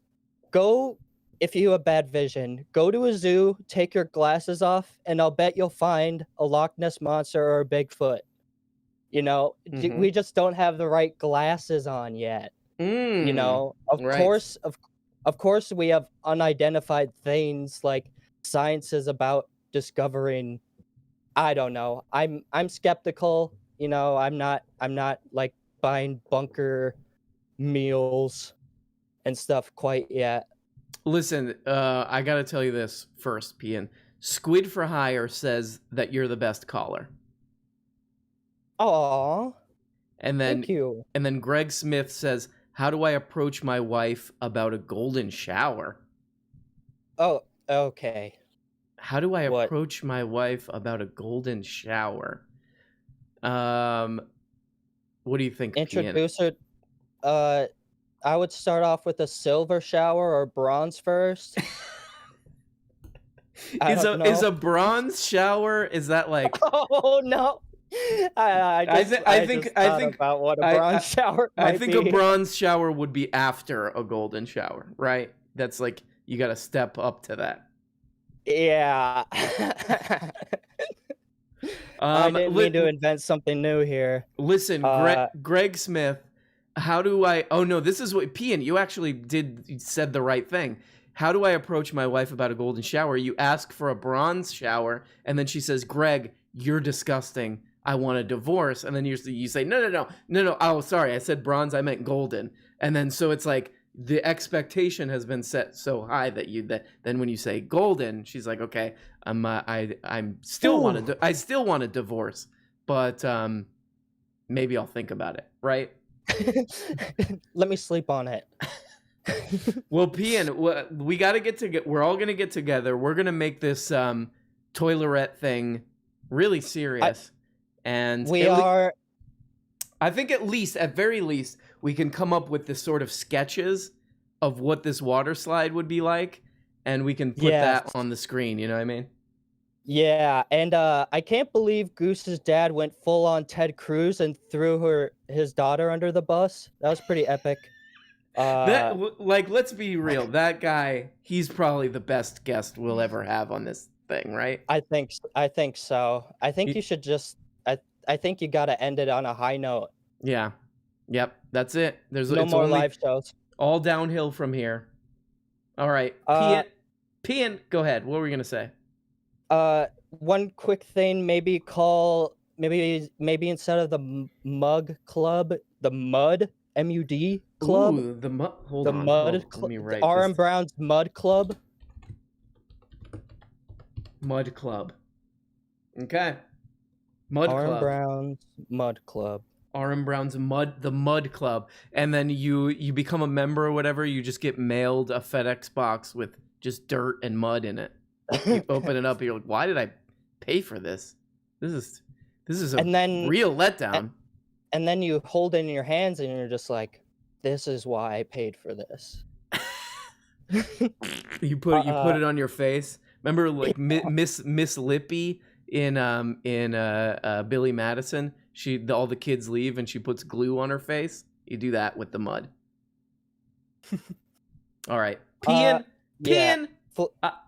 I will flush you, but we're gonna talk. We're gonna iron out, just like that guy's kids on their dinner table. We're gonna iron out all the details of the toilerette. Okay. We will. And I just found out the UFO is Joe Rogan's new studio. Ooh! I just found out. It's his new studio, so no more. Oh, oof! All right, no more. We need to investigate Joe Rogan. All right, bye, Pian. Flash, bye. Pian, is there a nicer person than Pian in the world? I never met him. If there is a nicer person in the world than Pian, I never met him. Nobody calling about Kimmy Schmidt. I mean. The thing about that stuff, like look, I'm gonna get a really hard time if I say anything bad about The Office. But the thing about the Kimmy Schmidt lady, I'm like, oh right, whatever. I'm not shocked at any of this stuff. You know what I mean? Not to give her a hard time, but it's just like, yeah, it's the kind of comedy that's not trying to bother anybody. Not trying to rock the boat, you know what I mean? Donovan? Donnie? Hello. Hey, Donnie, what's up? Oh, no! Whoa, what's going on? I got some monkeys. You got some new monks? You got some new monkeys? Yeah, I found some monkey drama, kind of. Some anthropologist monkey drama, a little bit. But before that, oh boy, you've probably seen these guys before. They're called Yeah. proboscis monkeys. They're the guys with the big noses. Oh, They're great. I love those guys. I love those guys. Those Proboscis cartoonish Yeah. honkers. They used to call these guys the Dutch monkeys because they said they looked like a Dutch guy. Oh, that's racist. Come on, that's racist stuff, man. I think I'm part Dutch. I can say that. We got to get the Dutch. They're like, we got to get the Dutch. We gotta get back at them. When I see these monkeys, I'm like, look at that honker. Look at the honker on that guy. Honker. It's incredible. Proboscis. Look at these. Yeah, Look at these guys. It's such good shit. I picture them. They're like, hello, man. I'm a proboscis monkey. Hi. Hello, what's going on? So you got some new monks for us. Yes. So Let's these are kind of monks. They're hominins. These are human ancestors. I don't know if that's the right word. Kind of relatives. The one I was going to tell you about was Paranthropus boise. Here, I'll. That's kind of hard to spell. I'll copy paste it in the chat room. Put it in the chat. These guys please. are funny looking. Yeah, I'll put it in the sewers. Hold on.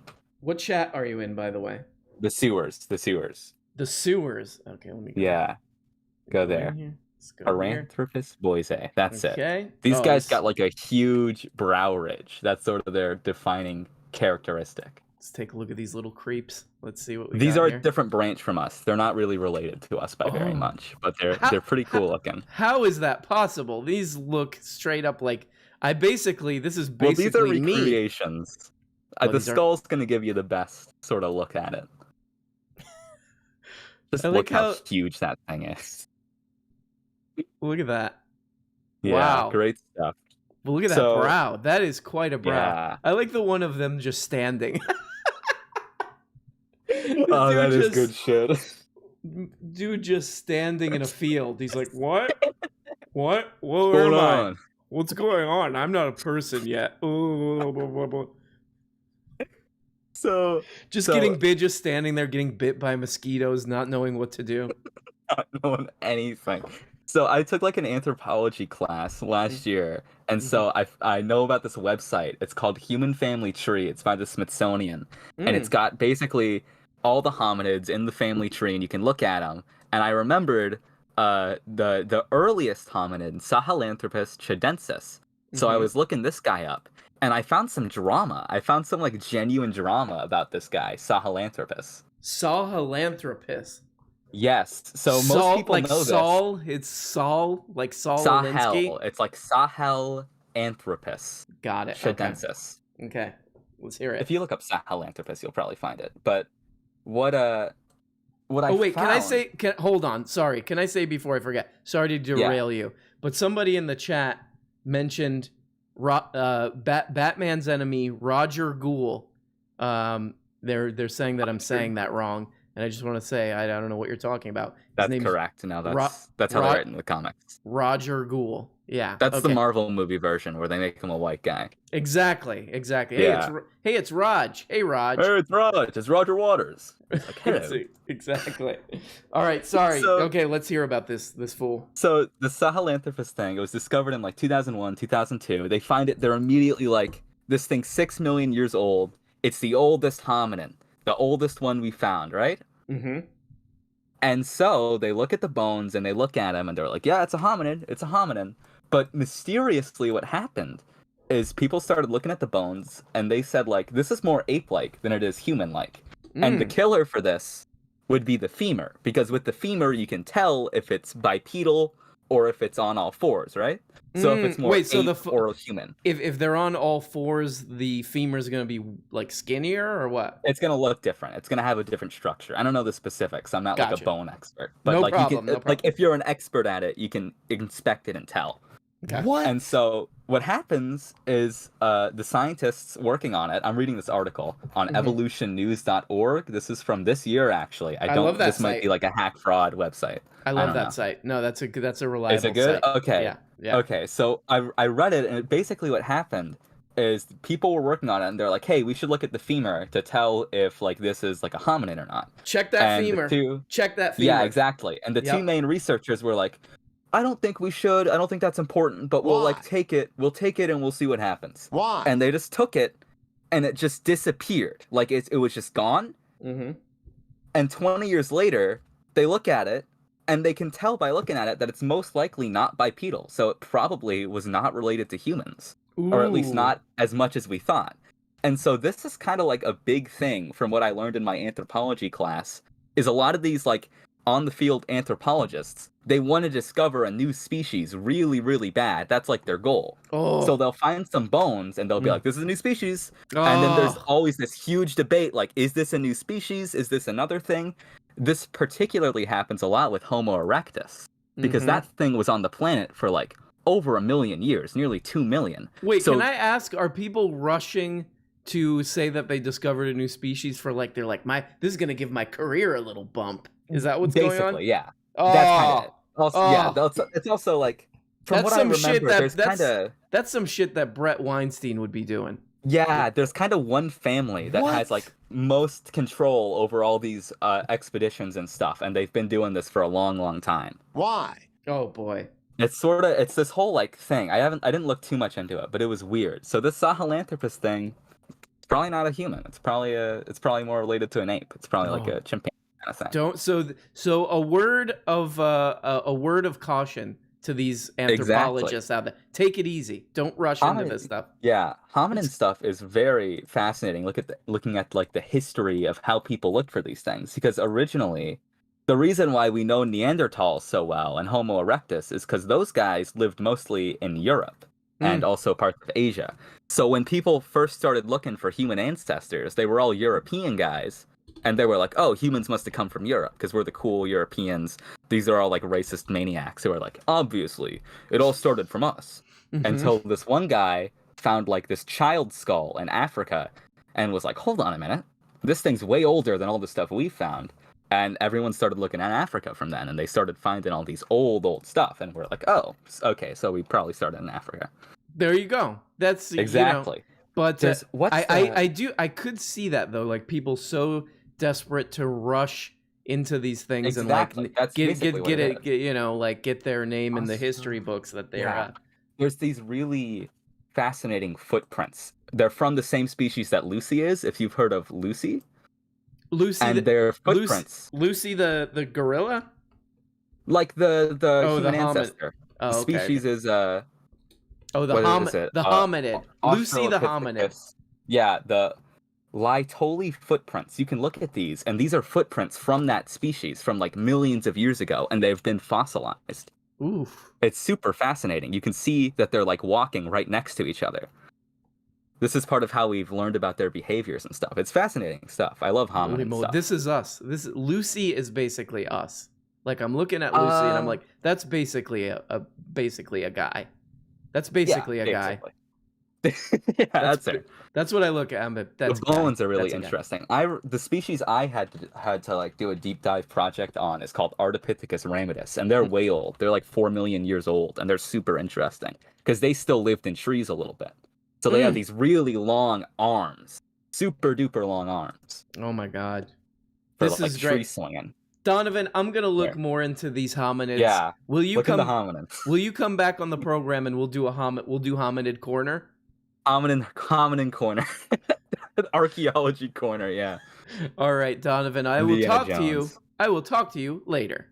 Talk to you later. Bye bye. Donovan always bringing it with some good hominid history and monkey facts, and I gotta give it up for Don. He hates being called Donnie, and that's totally understandable because that's an annoying thing to be called. But he's brought up some really good monkeys in the past that I look at the pictures of those monkeys every day. I think he brought up the mustached monkey, which is, if you guys never laid your eyes on that monkey, if you never got an eye full of that monkey, the one with the curly mustache, looks like a Civil War general. That little turd.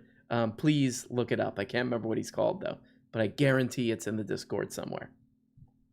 Oh, no way. No way. Hello?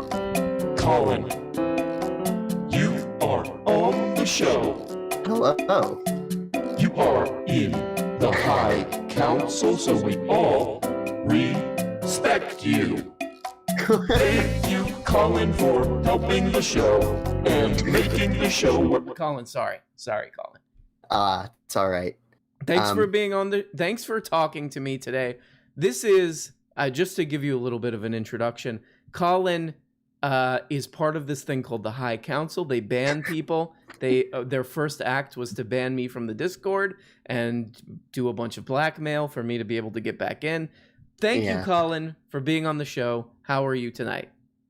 I'm doing good. I actually wanted to offer kind of a defense of this person, Ellie Kemper. Let's hear it. I think she played that person, Kim Possible. I think, I don't know. Kim Possible. Yeah, I think that was her. Oh boy. It was. Oh, boy. I thought it was really interesting because it's like you have this person. She's like in these thoroughly mediocre corporate mainstream comedies, right? And then she's behind the scenes. She's doing like racist Eyes Wide Shut. I don't know. It's got that's what was my original thought on that. It's like this sounds like Eyes Wide Shut, but way more like annoying and just.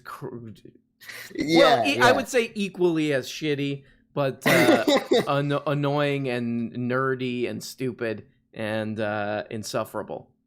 Right. It's weird too because there's a lot of these things like throughout the South, especially like these weird like racially charged balls. Like at my university, they used to have them like weird blackface balls. It's like weird stuff, you know? They love that stuff. They're like, we gotta have us a ball where we bring out our beautiful ladies and we all look at them and we say, you stay away from those guys. Wink, wink. They're like winking so hard that their eyeball falls out. Wink, wink, stay away. Yeah, she's a beautiful woman. Look at you. Stay away from those people. Wink, wink, wink, wink. That's what I picture those things. Just people winking at each other for like 8 hours.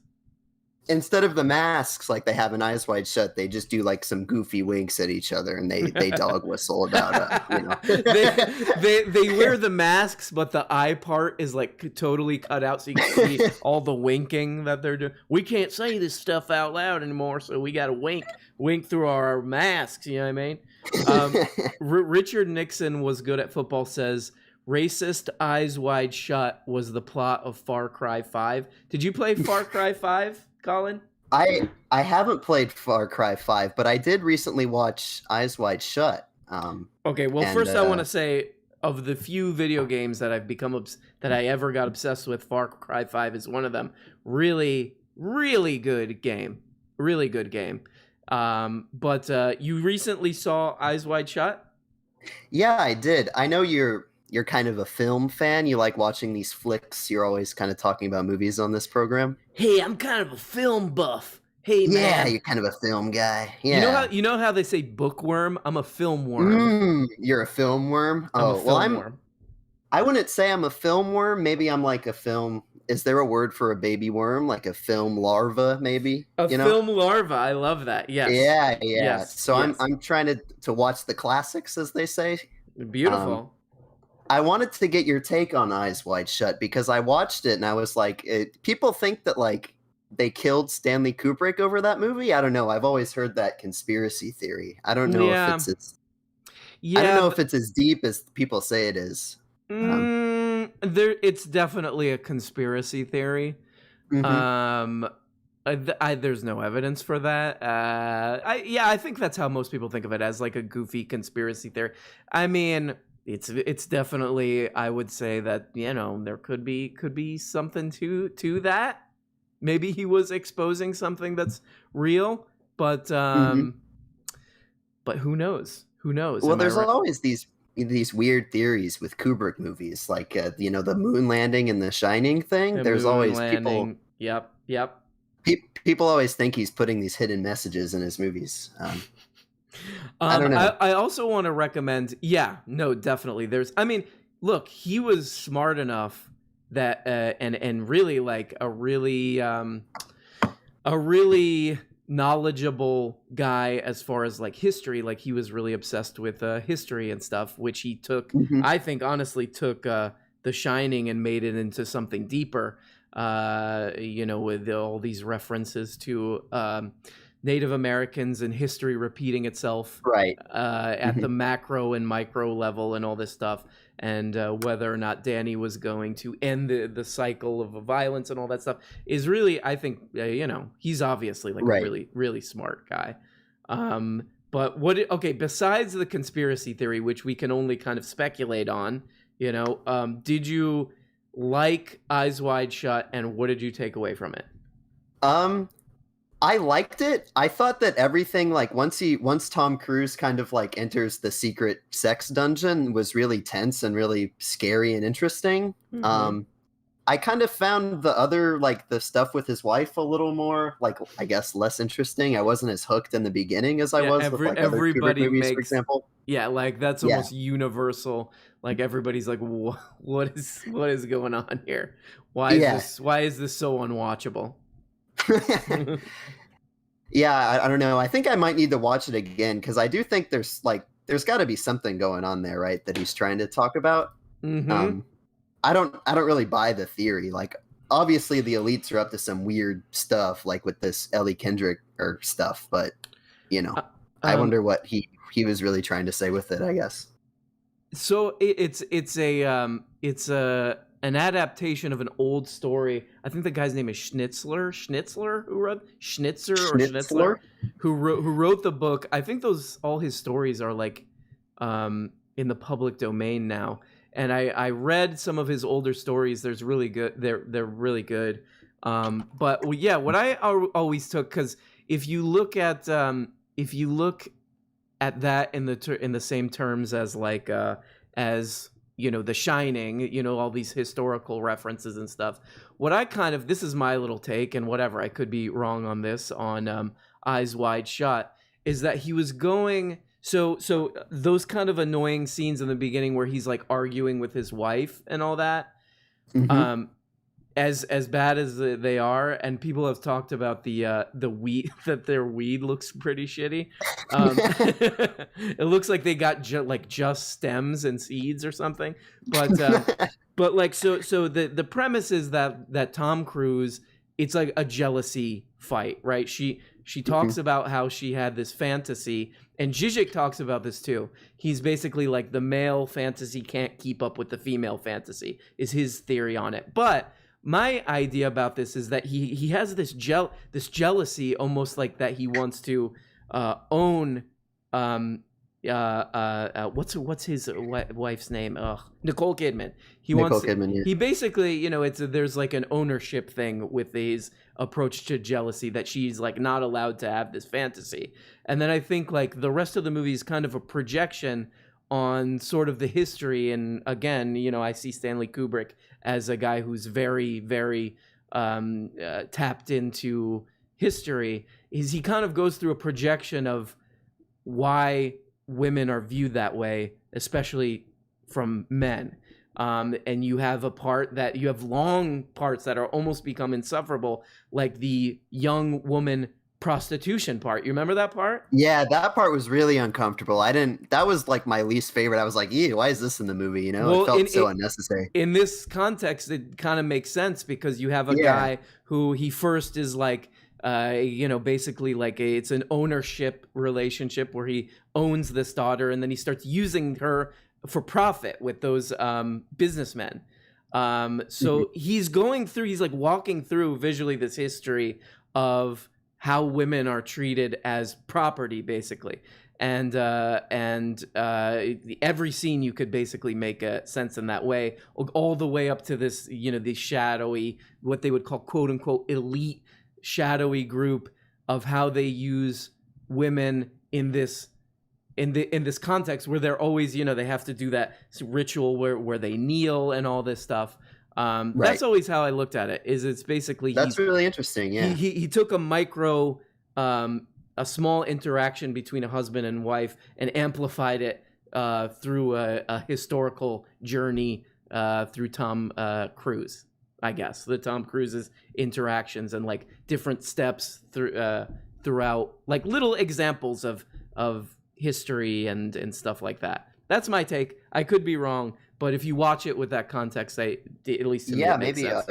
I should rewatch it with that context. You really broke it down for me. I didn't really think of that stuff, but you're right. He is really like in tune with history. Like you see it a lot in Barry Lyndon also. There you go. I think that's my favorite of his so far. Yeah, that is a really interesting take. There you go. And at the end, there's this line that kind of like is sort of weird and almost seems like shoved in. Is where she says like, now we just need to go. I'm gonna try not to cuss on here, but she's like, now we just need to go have sex. She's like, but now we need to just go. And what that always meant to me is like that all of this sort of control over women sexually and women's reproductive whatever all this control is at the end. She's like, look, like it's almost like look, we went through the history of how women have been treated, and what if we had like maybe a moment where we just it was disconnected from all that, and we got down to the good part of this, the enjoyable part, which is just a man and a woman getting together and bringing each other care and enjoyment and all this stuff. After all these examples or like visualizations of these historical factors or whatever. I don't know. Anybody go and watch. I'm sure there's a million theories on Eyes Wide Shut, but that's the one that makes sense to me. But yeah, so Barry Lyndon is your favorite of the Kubricks so far?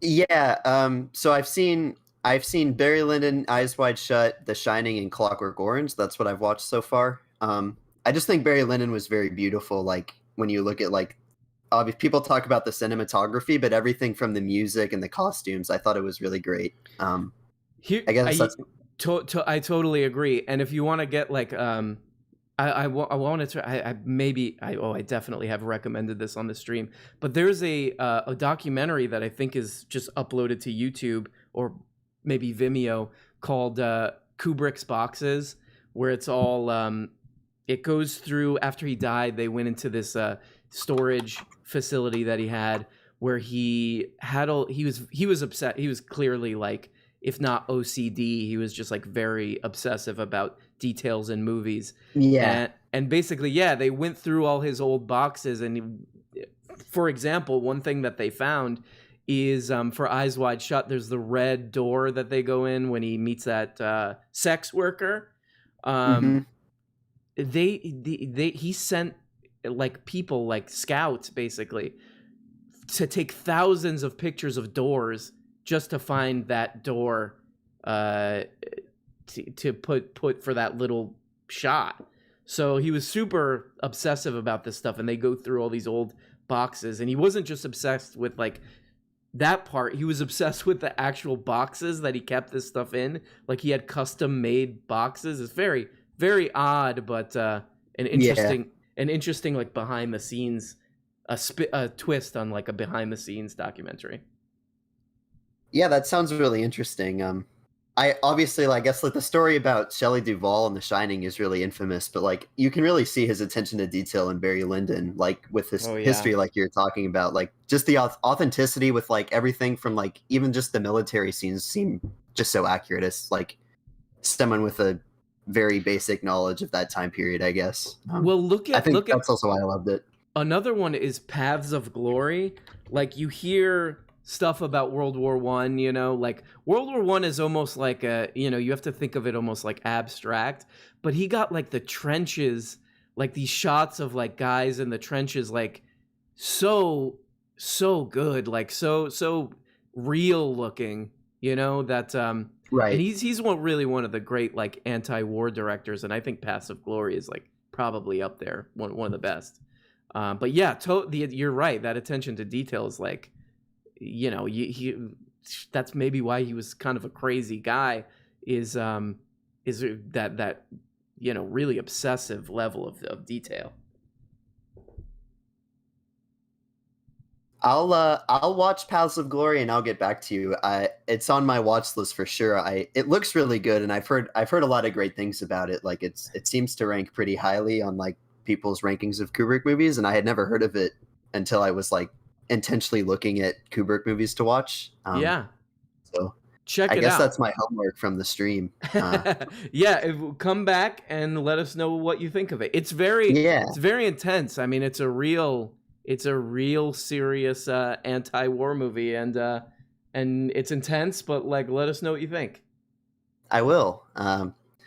We'll break it down like we did Eyes Wide Shut, huh? Yes. All right, Colin, I'll talk to you later. All right, yeah, see you later. Peace. The great, one of the greats, if not the great, Colin. Dr. Strangelove is my personal favorite. Dr. Strangelove is amazing. Yeah, Doctor Strange. I mean, it's perfect because it's like that kind of movie would not be interesting if it wasn't a comedy. I mean, it's just one of the best, and one of the best looking movies ever made. The Comedian 06. Hey. Hi. How are you? Holy crap. How you doing? Hey, what's up, bro? Oh, no. Is that Greg? Hey, it's me, Greg. Welcome to the Greg Show. Today on the Greg Show, we're going to talk about the history of Stanley Kubrick. He's the director of Boondock Saints, I think. No, come on, Greg. He's not. He's not. I don't know. I look on IMB, and he's on there. IMB. I think he directed Transformers Dark of the Moon, actually. He did Transformers. Did he do Avatar? No, Greg, come on. You could have found that with one search. Well, I guess, it is what it is. Some of us think we're really smart, and, and we do our stream where we goose step around, tell everybody what to do. All right, come on, dude. Calm down. It's funny because he's been quote unquote crashing at my place, this guy Greg, and he still has an attitude. You would think he would be nice if somebody lets you stay at their house for like a indefinite. Does he like help? Does he help out? Does he like do the dishes? Zero. Absolutely zero. Oh, nothing. Dude, I don't know how. You're gonna have to figure that out. You know what he does actually is like he'll eat like Jack in the Box or something, and then he'll just throw the trash on the floor, and then he'll just be like, yeah, I gotta go. Yeah. It's weird. Very odd. Yeah, he's an odd guy. He's a quirky guy. A lot of people say. Yeah. Well, I'm so, you know what, comedian, I'm really sorry to sort of just jabber on and on about God, Christ knows what. How are you today? And what do you got for us? I'm good. I'm first time, long time, as they say in the radio world. I'm playing Undertale for the first time. I don't know that game that Undertale. Yeah, it got memed and like into oblivion, and I just like put it off. But I just started it, and I'm liking it. Is it good? Yeah, giving me Earthbound Mother vibes. Is it like Stardust Valley? You mean Stardew Valley? I could Google it, but I'm pretty sure it's dust. I'm pretty sure it's dust. It's got the pixel art. That's kind of, Yes. I just Googled it, Stardust Valley. Oh, okay. So. Yeah, but no, it's good. I'm digging that. Okay. And okay, but talking topics here today. Yes. I got some topics. Yes. Oh, yeah. So Hurt, Johnny Cash, you got to give it up to that. Or you just talking the whole time. You're right. You're right. I don't think anyone's mentioned that this whole time. Myself today. Yep. That's a good. Yep. Yeah, but you know what? If you do that at karaoke, I feel is that a bit of a downer of a song? Oh yeah. I Everybody hurt gets sad. myself today. You know what? That song really is like. I'm sorry, but I still tear up when I listen to that. Right? Oh yeah, it brings I mean, and brings back memories. It brings back memories, but it's also like you hear that song in his voice, and that he's clearly like. Yeah. I mean, but then you watch the video that they did with his Yeah. like estate and all his old crap and this Oh, old yeah. video footage. It Literally, just piles on. Yeah. it twists the night. Like you're just like, fine, I'll cry. I'll cry about this. Yeah. Yeah. I hurt myself today. And then when it starts picking up, it's just so. Oh yeah. So good. Yeah. I'm digging that. But I missed the beginning of the show. Did you mention the Ken Klippenstein like troll job that he did? Did you hear about this? I mentioned it on I mentioned it on Monday, but yeah, all praises due to Oh Ken. my God.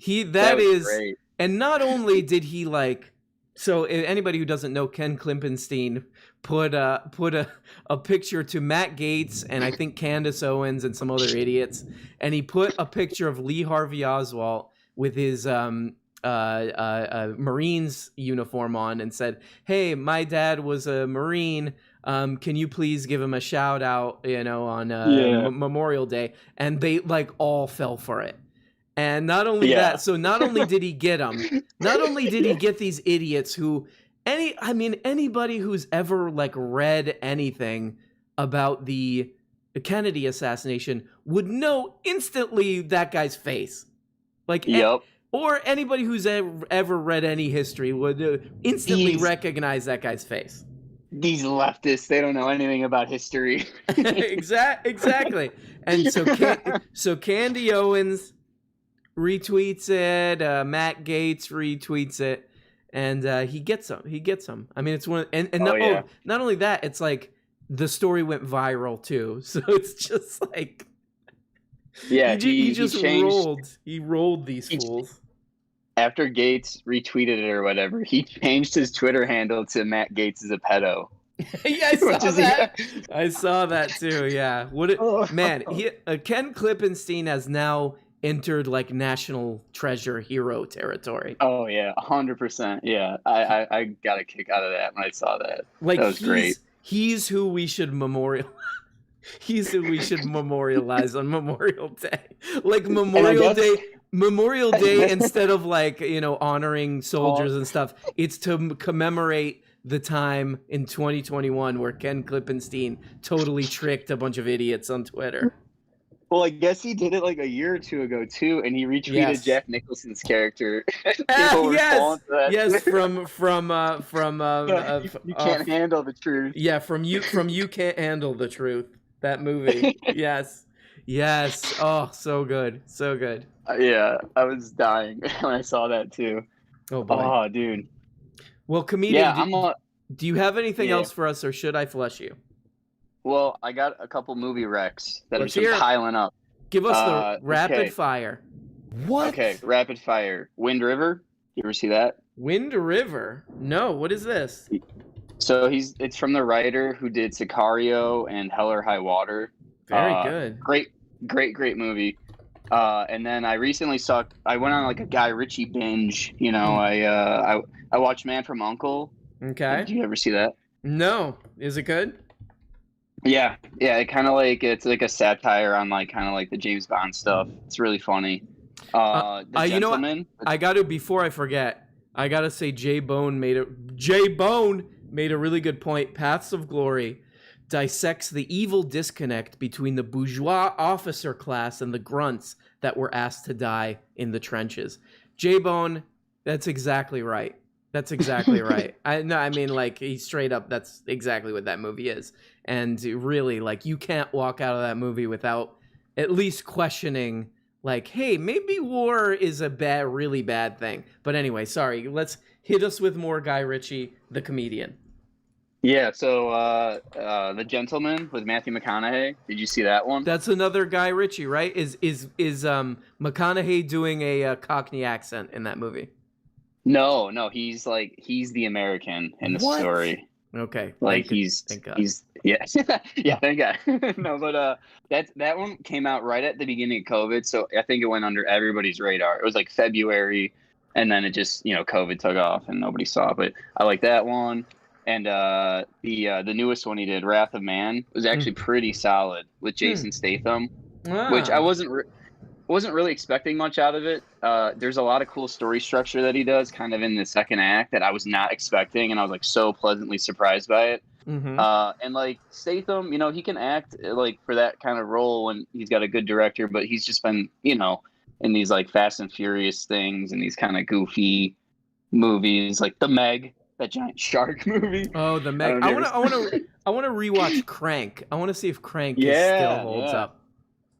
Yeah, I always like that for I always like that for a premise, like a guy who's just like running around. Oh yeah, can't stop running around. Great concept, and then Bicycle Thieves. You ever see that one? No.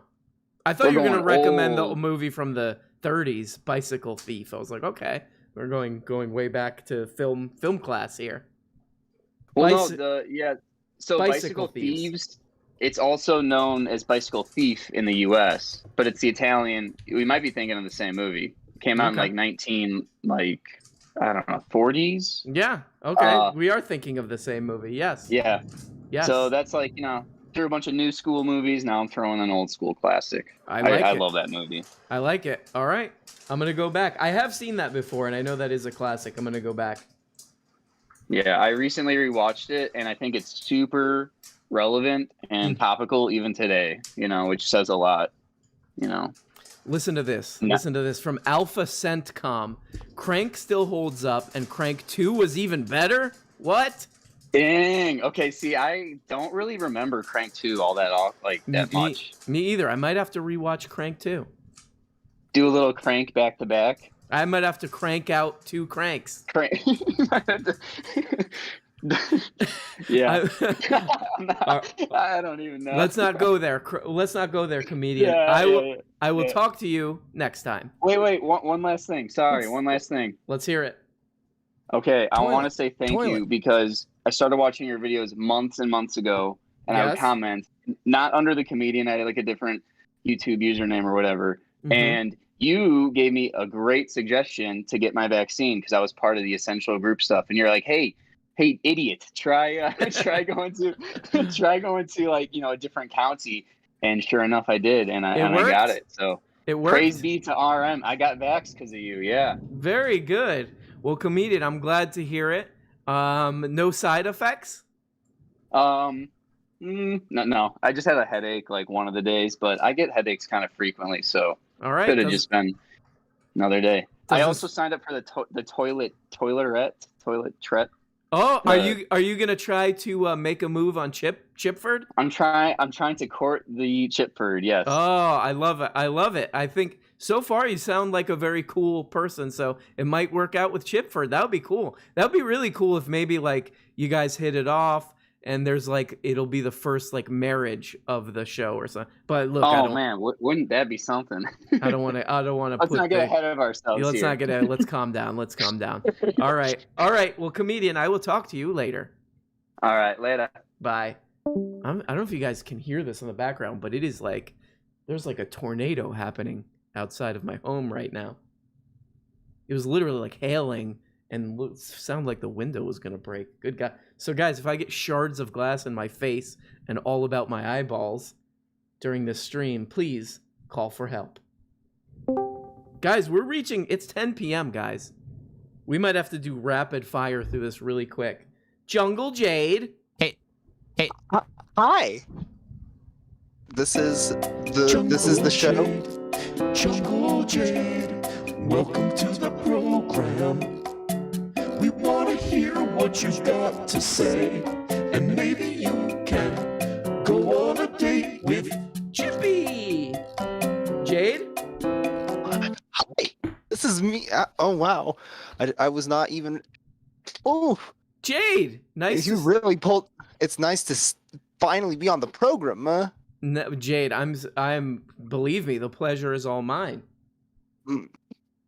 How are you? See, how are you tonight? I gotta say, I love the name Jade. So things are already going well. How are you? What's going on? And what do you got for us tonight on the program? I have been doing quite well, enjoying enjoying the live show and of course the Discord community. You're welcome. As many of said before, your community is very wholesome, and I intend to keep up that energy. Yes, a lot of sweetie pies. Are there a lot of sweetie pies and nice? A lot of people being nice. Oh yes, I've been treated great. All right, sounding good. It's sounding good so far. Yes, and so when I was listening to your show on my phone at the dinner table because it was just me and my dad. And conversations difficult. So wait, can I ask you really quick that you were eating dinner with your dad? You weren't eating with him on a ironing table, were you? On an ironing board, were you? No, although I admit it's a pretty decent size for a 2-person table. I mean, can have the. Did you hear that, Dad? The length. Did you? What do you think of that, Dad? What do you think of that, Dad? Honestly, I don't know what to think. We all kind of still. I'm with you. I'm still kind of making. I'm still making up my mind. Currents, you know what I mean? Yeah, yeah. I'm still making up my mind on that, Dad. I got to be honest. I'm like, what's going on with that, Dad? But they sound like a pretty fun daughter-dad situation, though. She seems like the responsible one. Yeah, they do sound. Yeah, it sounds like a fun. Sounds like fun times. Well, sorry, Jade, I interrupted you. What do you got? That's okay. But we had heard. He overheard you and the previous guests. I can't remember any of the guest names. They escape me because they're. I mean. The commentary is just so enthralling. I can't keep up with the labels. It's too hard. But you had mentioned the Amazing Jonathan and a documentary, and the documentary about it, and then my dad had said that it was he thinks, or this isn't quite confirmed, but. That it wasn't the documentary was slightly different in that wow, I'm so hey, slow it down, take a breath and slow down. Sorry, because you got me on the edge of my seat with this amazing Jonathan thing. I want to hear how this pans out. Right, so the story that from how my dad remembers it from, and I think he had mentioned that that this was from my mom watching it, so it's this is like the third-hand account. So that's why I'm trying to put up as many alleged. It's the equivalent of when you have to go allegedly. Exactly. But it's like you're you're in a courtroom right now. You're like, well, the alleged blah blah blah blah blah. You're really leaving yourselves. Yeah, you're leaving yourselves a lot of outs here. Yeah. All right. Yeah. So what they say? They said it was good, or they said it sucked. There was no. Did not give a full critical conclusion and star rating, but just mentioned that it was like 2 set groups of filmmakers that were making it, that were following him at the same time, rather than like a different one that what a good idea. Like a different picked one. Yeah, it sounded and when you guys were talking about it, I was there, I'm like, this sounds familiar. Like I even was in the chat, I was gonna say that sounds strangely familiar. So I think she might have watched it, because my mom watched she's got some interesting movies. I'm not much of a film watcher, but I love the film theory, and I watch a lot of video essays about films. I think that should be called films. Like you watch if you watch films, that's like you're watching the actual movie. But if you're watching a commentary about it, that's a film. In honor of Zizek. A film. A film. Because they're the Shrek movie is the true. What if you just talked about Shrek and stuff? Like you just talked about like like movies from like 20 years ago. Like meme movies that nobody cares about anymore. I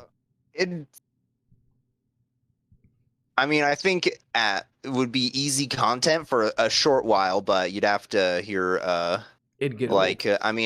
I used to when I was younger in my teens I watched a lot of that kind of early film stuff, and it was very gimmicky back then.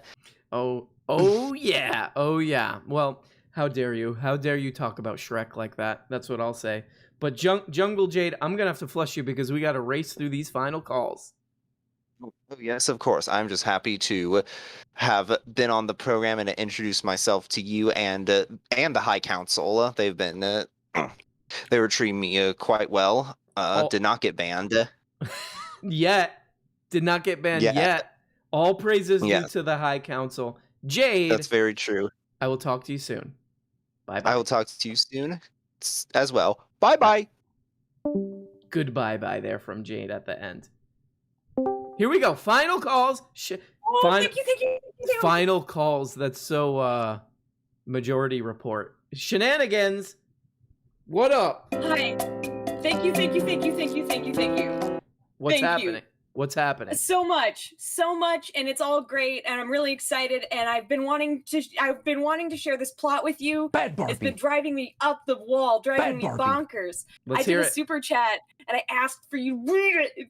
Anyways, so Dr. Peterson has been kidnapped by space lobsters and forced to keep every lobster room clean. Mm-hmm. JP has a fight scene, so it's a spaceship, obviously. Mm-hmm. JP has a fight scene with the Lobster Queen with 1,000 claws, in which she cracks open to reveal Jordan Peterson's shadow self, who he has to defeat, perhaps with the help of Willem Dafoe. Now he has defeated the space lobsters, but utterly wrecked the lobster battleship the lobster spaceship in the battle. Oof. He and Willem Dafoe float through backdrops that I'm working. Oh. I'm thinking to take clips of Jordan Peterson, overlap them so that it gives this hollow feeling, things that contradict themselves. You mean to say we're not going to get the real Jordan Peterson up in this thing? And but I think Hayat Vadim might be voicing Jordan Peterson. I have to follow up with him and make sure he's still up for that, but he's like, I do a Jordan Peterson impression, and then he did a really good one right on the spot. Very good. Okay, so he'll be the backup plan. But and then what if we can't get Willem Dafoe in this movie in this film? You know what? We might have to. I don't know. We'll have to find someone who does a good Willem Dafoe impression. Maybe Pian. Maybe we could get Pian. I was thinking Pian, but I didn't want to say it. All right. Yep. It sounds it's not like over yet. I promise, please. Knock it out. Can you promise me? I won't enforce it, but can you please read the message I sent you about this shit? It's so good, dude. I promise it's worth your time. You have my word. Okay. I will read it, and we'll get. I'll reach out to my celebrity contacts. We'll see if we could get Dafoe. Yes, the many celebrity contacts. If Dafoe and Peterstone can't do it, then we'll fall back on Pian and Vadim. How awkward would it be if we're the only bipeds and the other aliens are all like, you guys are weird? Yeah, what if they're unipeds? Or they're like just these blob monsters. Or we come from the toilet space. Or what if they're they're like those hoverboard things that just have one big wheel in the middle? Like that's how they get around. Yeah. Mm-hmm. The aliens are segways. Oh yeah, Segway aliens. This is a lot also, to think. This is a lot to think about. This is a lot to think about. You said Villian. Villian, yeah. Villian is the name of a character I played in a play called Almost Maine, and she's this very dorky server. Yeah, and she Villian. yeah, there's a guy at the restaurant who has a tattoo that's supposed to say, guess what? Villain. But it says Villian. Villian. And they hit it off. Hell yeah. Is there Hell video yeah. of this play somewhere that people can see? I'm not sure. Maybe not the production I was in, but it's certainly around. I know I looked up some when I was in the role because I wanted to see how someone else did it. Very but good. Aaron Brown, I sent you also a 7-second video of how I would really like to do the credits on the also the short movie thing with getting Jordan Peterson out of the myth. Mm-hmm. I sent you a Who's a Wits It on it. So the credits are I put the toilet paper and then we put it in the toilet and then we flush it. Okay. I love it. I love it. You're wonderful. I'm so all over the place and I was all put together. I'm sorry. All right, I expired. Shen, we're going to talk about this and I will talk to you soon. Thank you. You're amazing. Bye. Bye-bye. Love Shen. Love Shen. She's knocking out some cinematic gems, I would say.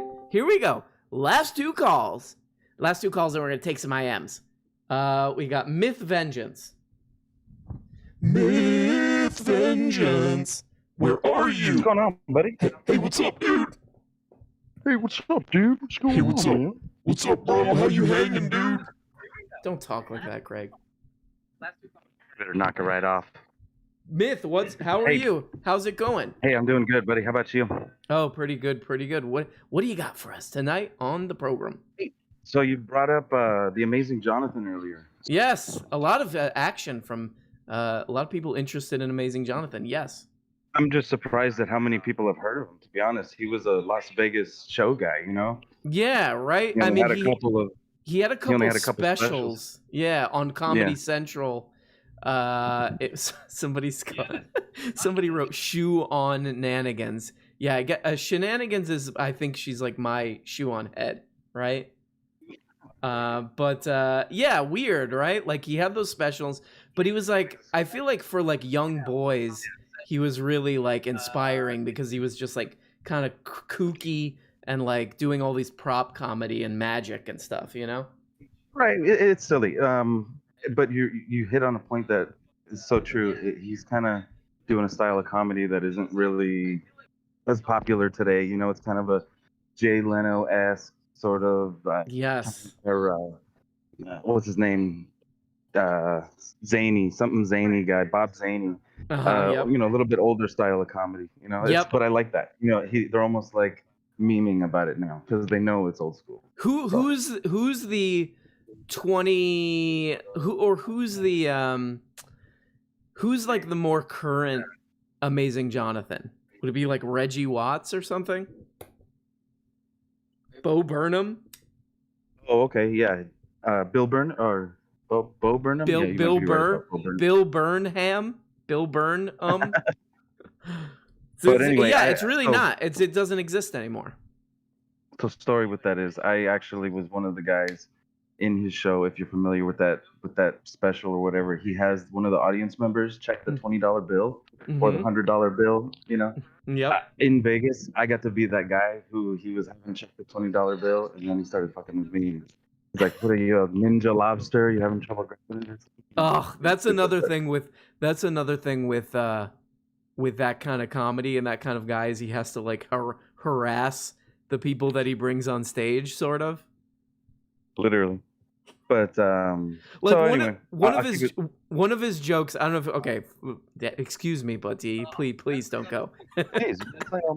One of his jokes was a Jack in the Box. Remember this, where he would crank it and then but the jack comes out the bottom and he like hung himself and there's a note attached to him like I couldn't take that song anymore.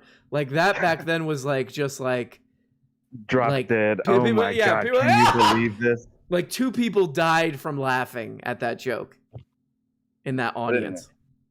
But all that aside, I was gonna say you mentioned what's his face, Adam Carolla not working too much anymore. Yeah. Well, it's funny because he was doing a TV show. It was one of the last TV shows he's done, and he he was doing To Catch a Contractor. Right. And so he was basically, going around catching bad work or whatever and calling people out. It was actually a pretty cool premise for a show. Yeah. But it ultimately fell through because the To Catch a Contractor got caught. Basically he did bad work and then ended up getting sued for it. And then, there goes the show. Oh God! So Adam Carolla, the Catch a Contractor production team, got caught doing shitty work. Exactly. That's classic Carolla. All right. Well, Myth, that right there is like you just made my day with that. Love you. Love you, Myth. Talk to you soon. Absolutely. Bye. That's a good thing to say. If somebody says love you and you don't want to say it back, you say likewise. Because there was that one guy, like a couple shows ago, where I was like, love you, and he goes, okay. Final call of the night, Optimus Prime Rib. How are you? What's your problem? What's going on with you? Can you please save this disaster of a show with this final beautiful call of the night, please? I'm the caboose, baby. Let's end it powerfully. You the caboose, dude. Okay, stop. Okay, I'm gonna stop chewing. Okay, we got a few things going on. Are you ready? Yeah, hit it. Okay, I'm gonna do my Willem Dafoe impression from his best role. Back to formula. That's from Spider-Man, where he's screaming at the lab assistant. What does he say? Back the formula? Back to formula, because it didn't work. Back to formula. His goblin serum didn't work or something. I don't know. That's right. Yeah, that's his best role, though. I feel like that's sort of typecasting there, because he does look like a goblin. Exactly. That was messed up of them. I would really urge. He seems like a really nice guy. I would urge anybody. It's on YouTube right now. Go watch the Go watch the Fishing with John episode with Willem Dafoe. He's seems like the nicest guy on the planet. Anyway, I believe that. Go ahead. Sorry. Have you seen the newest Joe Biden ice cream video? You know what? I've been hearing about this, but I haven't had the interest to look. What did he do this time? So he's at an ice cream parlor. It's like he just walked out. There's like a usual, gang of reporters like, Mr. President, what flavor did you get? And he goes, chocolate chip. And then the next reporter immediately after goes, Mr. President, what do you have to say to the Republicans trying to block the January 6th commission? And he goes, eat some chocolate chip. Oh, so boy. To save our country, the Republicans need to eat some chocolate chip ice cream. Yeah, there you go. That's about as seriously as they're taking this stuff. There's that clip too where he's like, what was the one where there's like some women or like girls nearby, and he's like, I love to see them wearing those barrettes, man. Look at them with those barrettes. What? It's just like, what is going on with this guy? I think when you reach a certain age, your brain just starts leaking, and just whatever comes out. You don't really have any control over it. I mean, look, I think that's what the problem is. For me, if he was like, Bernard Saunders or something, and he was kind of like losing his mind, but he was like still trying to do good, I wouldn't comment on this stuff. I wouldn't care. Yeah. Bernard or whoever is out there, and they're like, forgetting what they're talking about, and they're making maybe not, maybe take it easy with the barrettes stuff, but weird. Talking about ice cream and forgetting what they're saying, okay, yeah. That's fine as long as you're like getting some good stuff passed and doing. But this guy, man, what is wrong? They're just eating some ice cream and then increasing the ice budget. Casual day. Exactly. You were talking Monday about unforgettable smells, Mm-hmm. and I have. So there used to be this ride at Disney World. You've been to Disney World? You've been there? Oh yeah. Kind of creepy place, but so I was with my family, and there used to be this Lilo and Stitch. It wasn't a ride; it was like an experience where you go in and like Stitch has escaped his prison, and you're like supposed to help the team capture him. And you're sitting in these chairs. It's like a 4D experience. So there's like water squirting everywhere. And it's like shaking, and then at the end, there's a part of the narrative is like Stitch gets a chili dog, and the staff member's like, "Hey, give me back my chili dog. That's mine." And Stitch just like he makes his little noise or whatever and eats it, and then he burps. And there's an artificial chili dog burp that goes. It's a noxious gas that like goes throughout the room. Mm-hmm. And it's like on the Wikipedia page, it was like famous. Like people were putrefied. Like people were sick from this smell. Oh. And so it was like lingered in our putrefied. nose. Like every food we ate, everything after that tasted like that gaseous chili dog thing. I don't know. It was worse. The ride is shut down. Yeah, the ride is shut down now. It got shut down because people were barfing on this. This crap. Jeez. Disney was like, our patrons are not buying food after they leave this ride, and it's not working out for our sale numbers. Nobody wants to, they probably had a little concession stand where you could buy like Lilo tots or something, and then people's stomach was too turned and putrefied from the disgusting smell that they pumped them with. Yeah, what was it, like a spray? Like they would spray you with this? Yeah, it was like a spray. It wasn't like they didn't spray you, but you're like in a room, you're like in a chamber, and it like shoots out from the middle, and it's like it just fills the room, and it's one of the worst smells I think I've ever encountered. Thank God they stopped doing that. That's weird. And yeah, they're done with that. They're just doing other weird things. Good riddance. Over at the Disney World. All right. Well, Optimus, very good last call. And I will say thank you. Goodbye to you and to everyone else. I will see you on Monday. Bye-bye. Bye-bye-bye. Bye.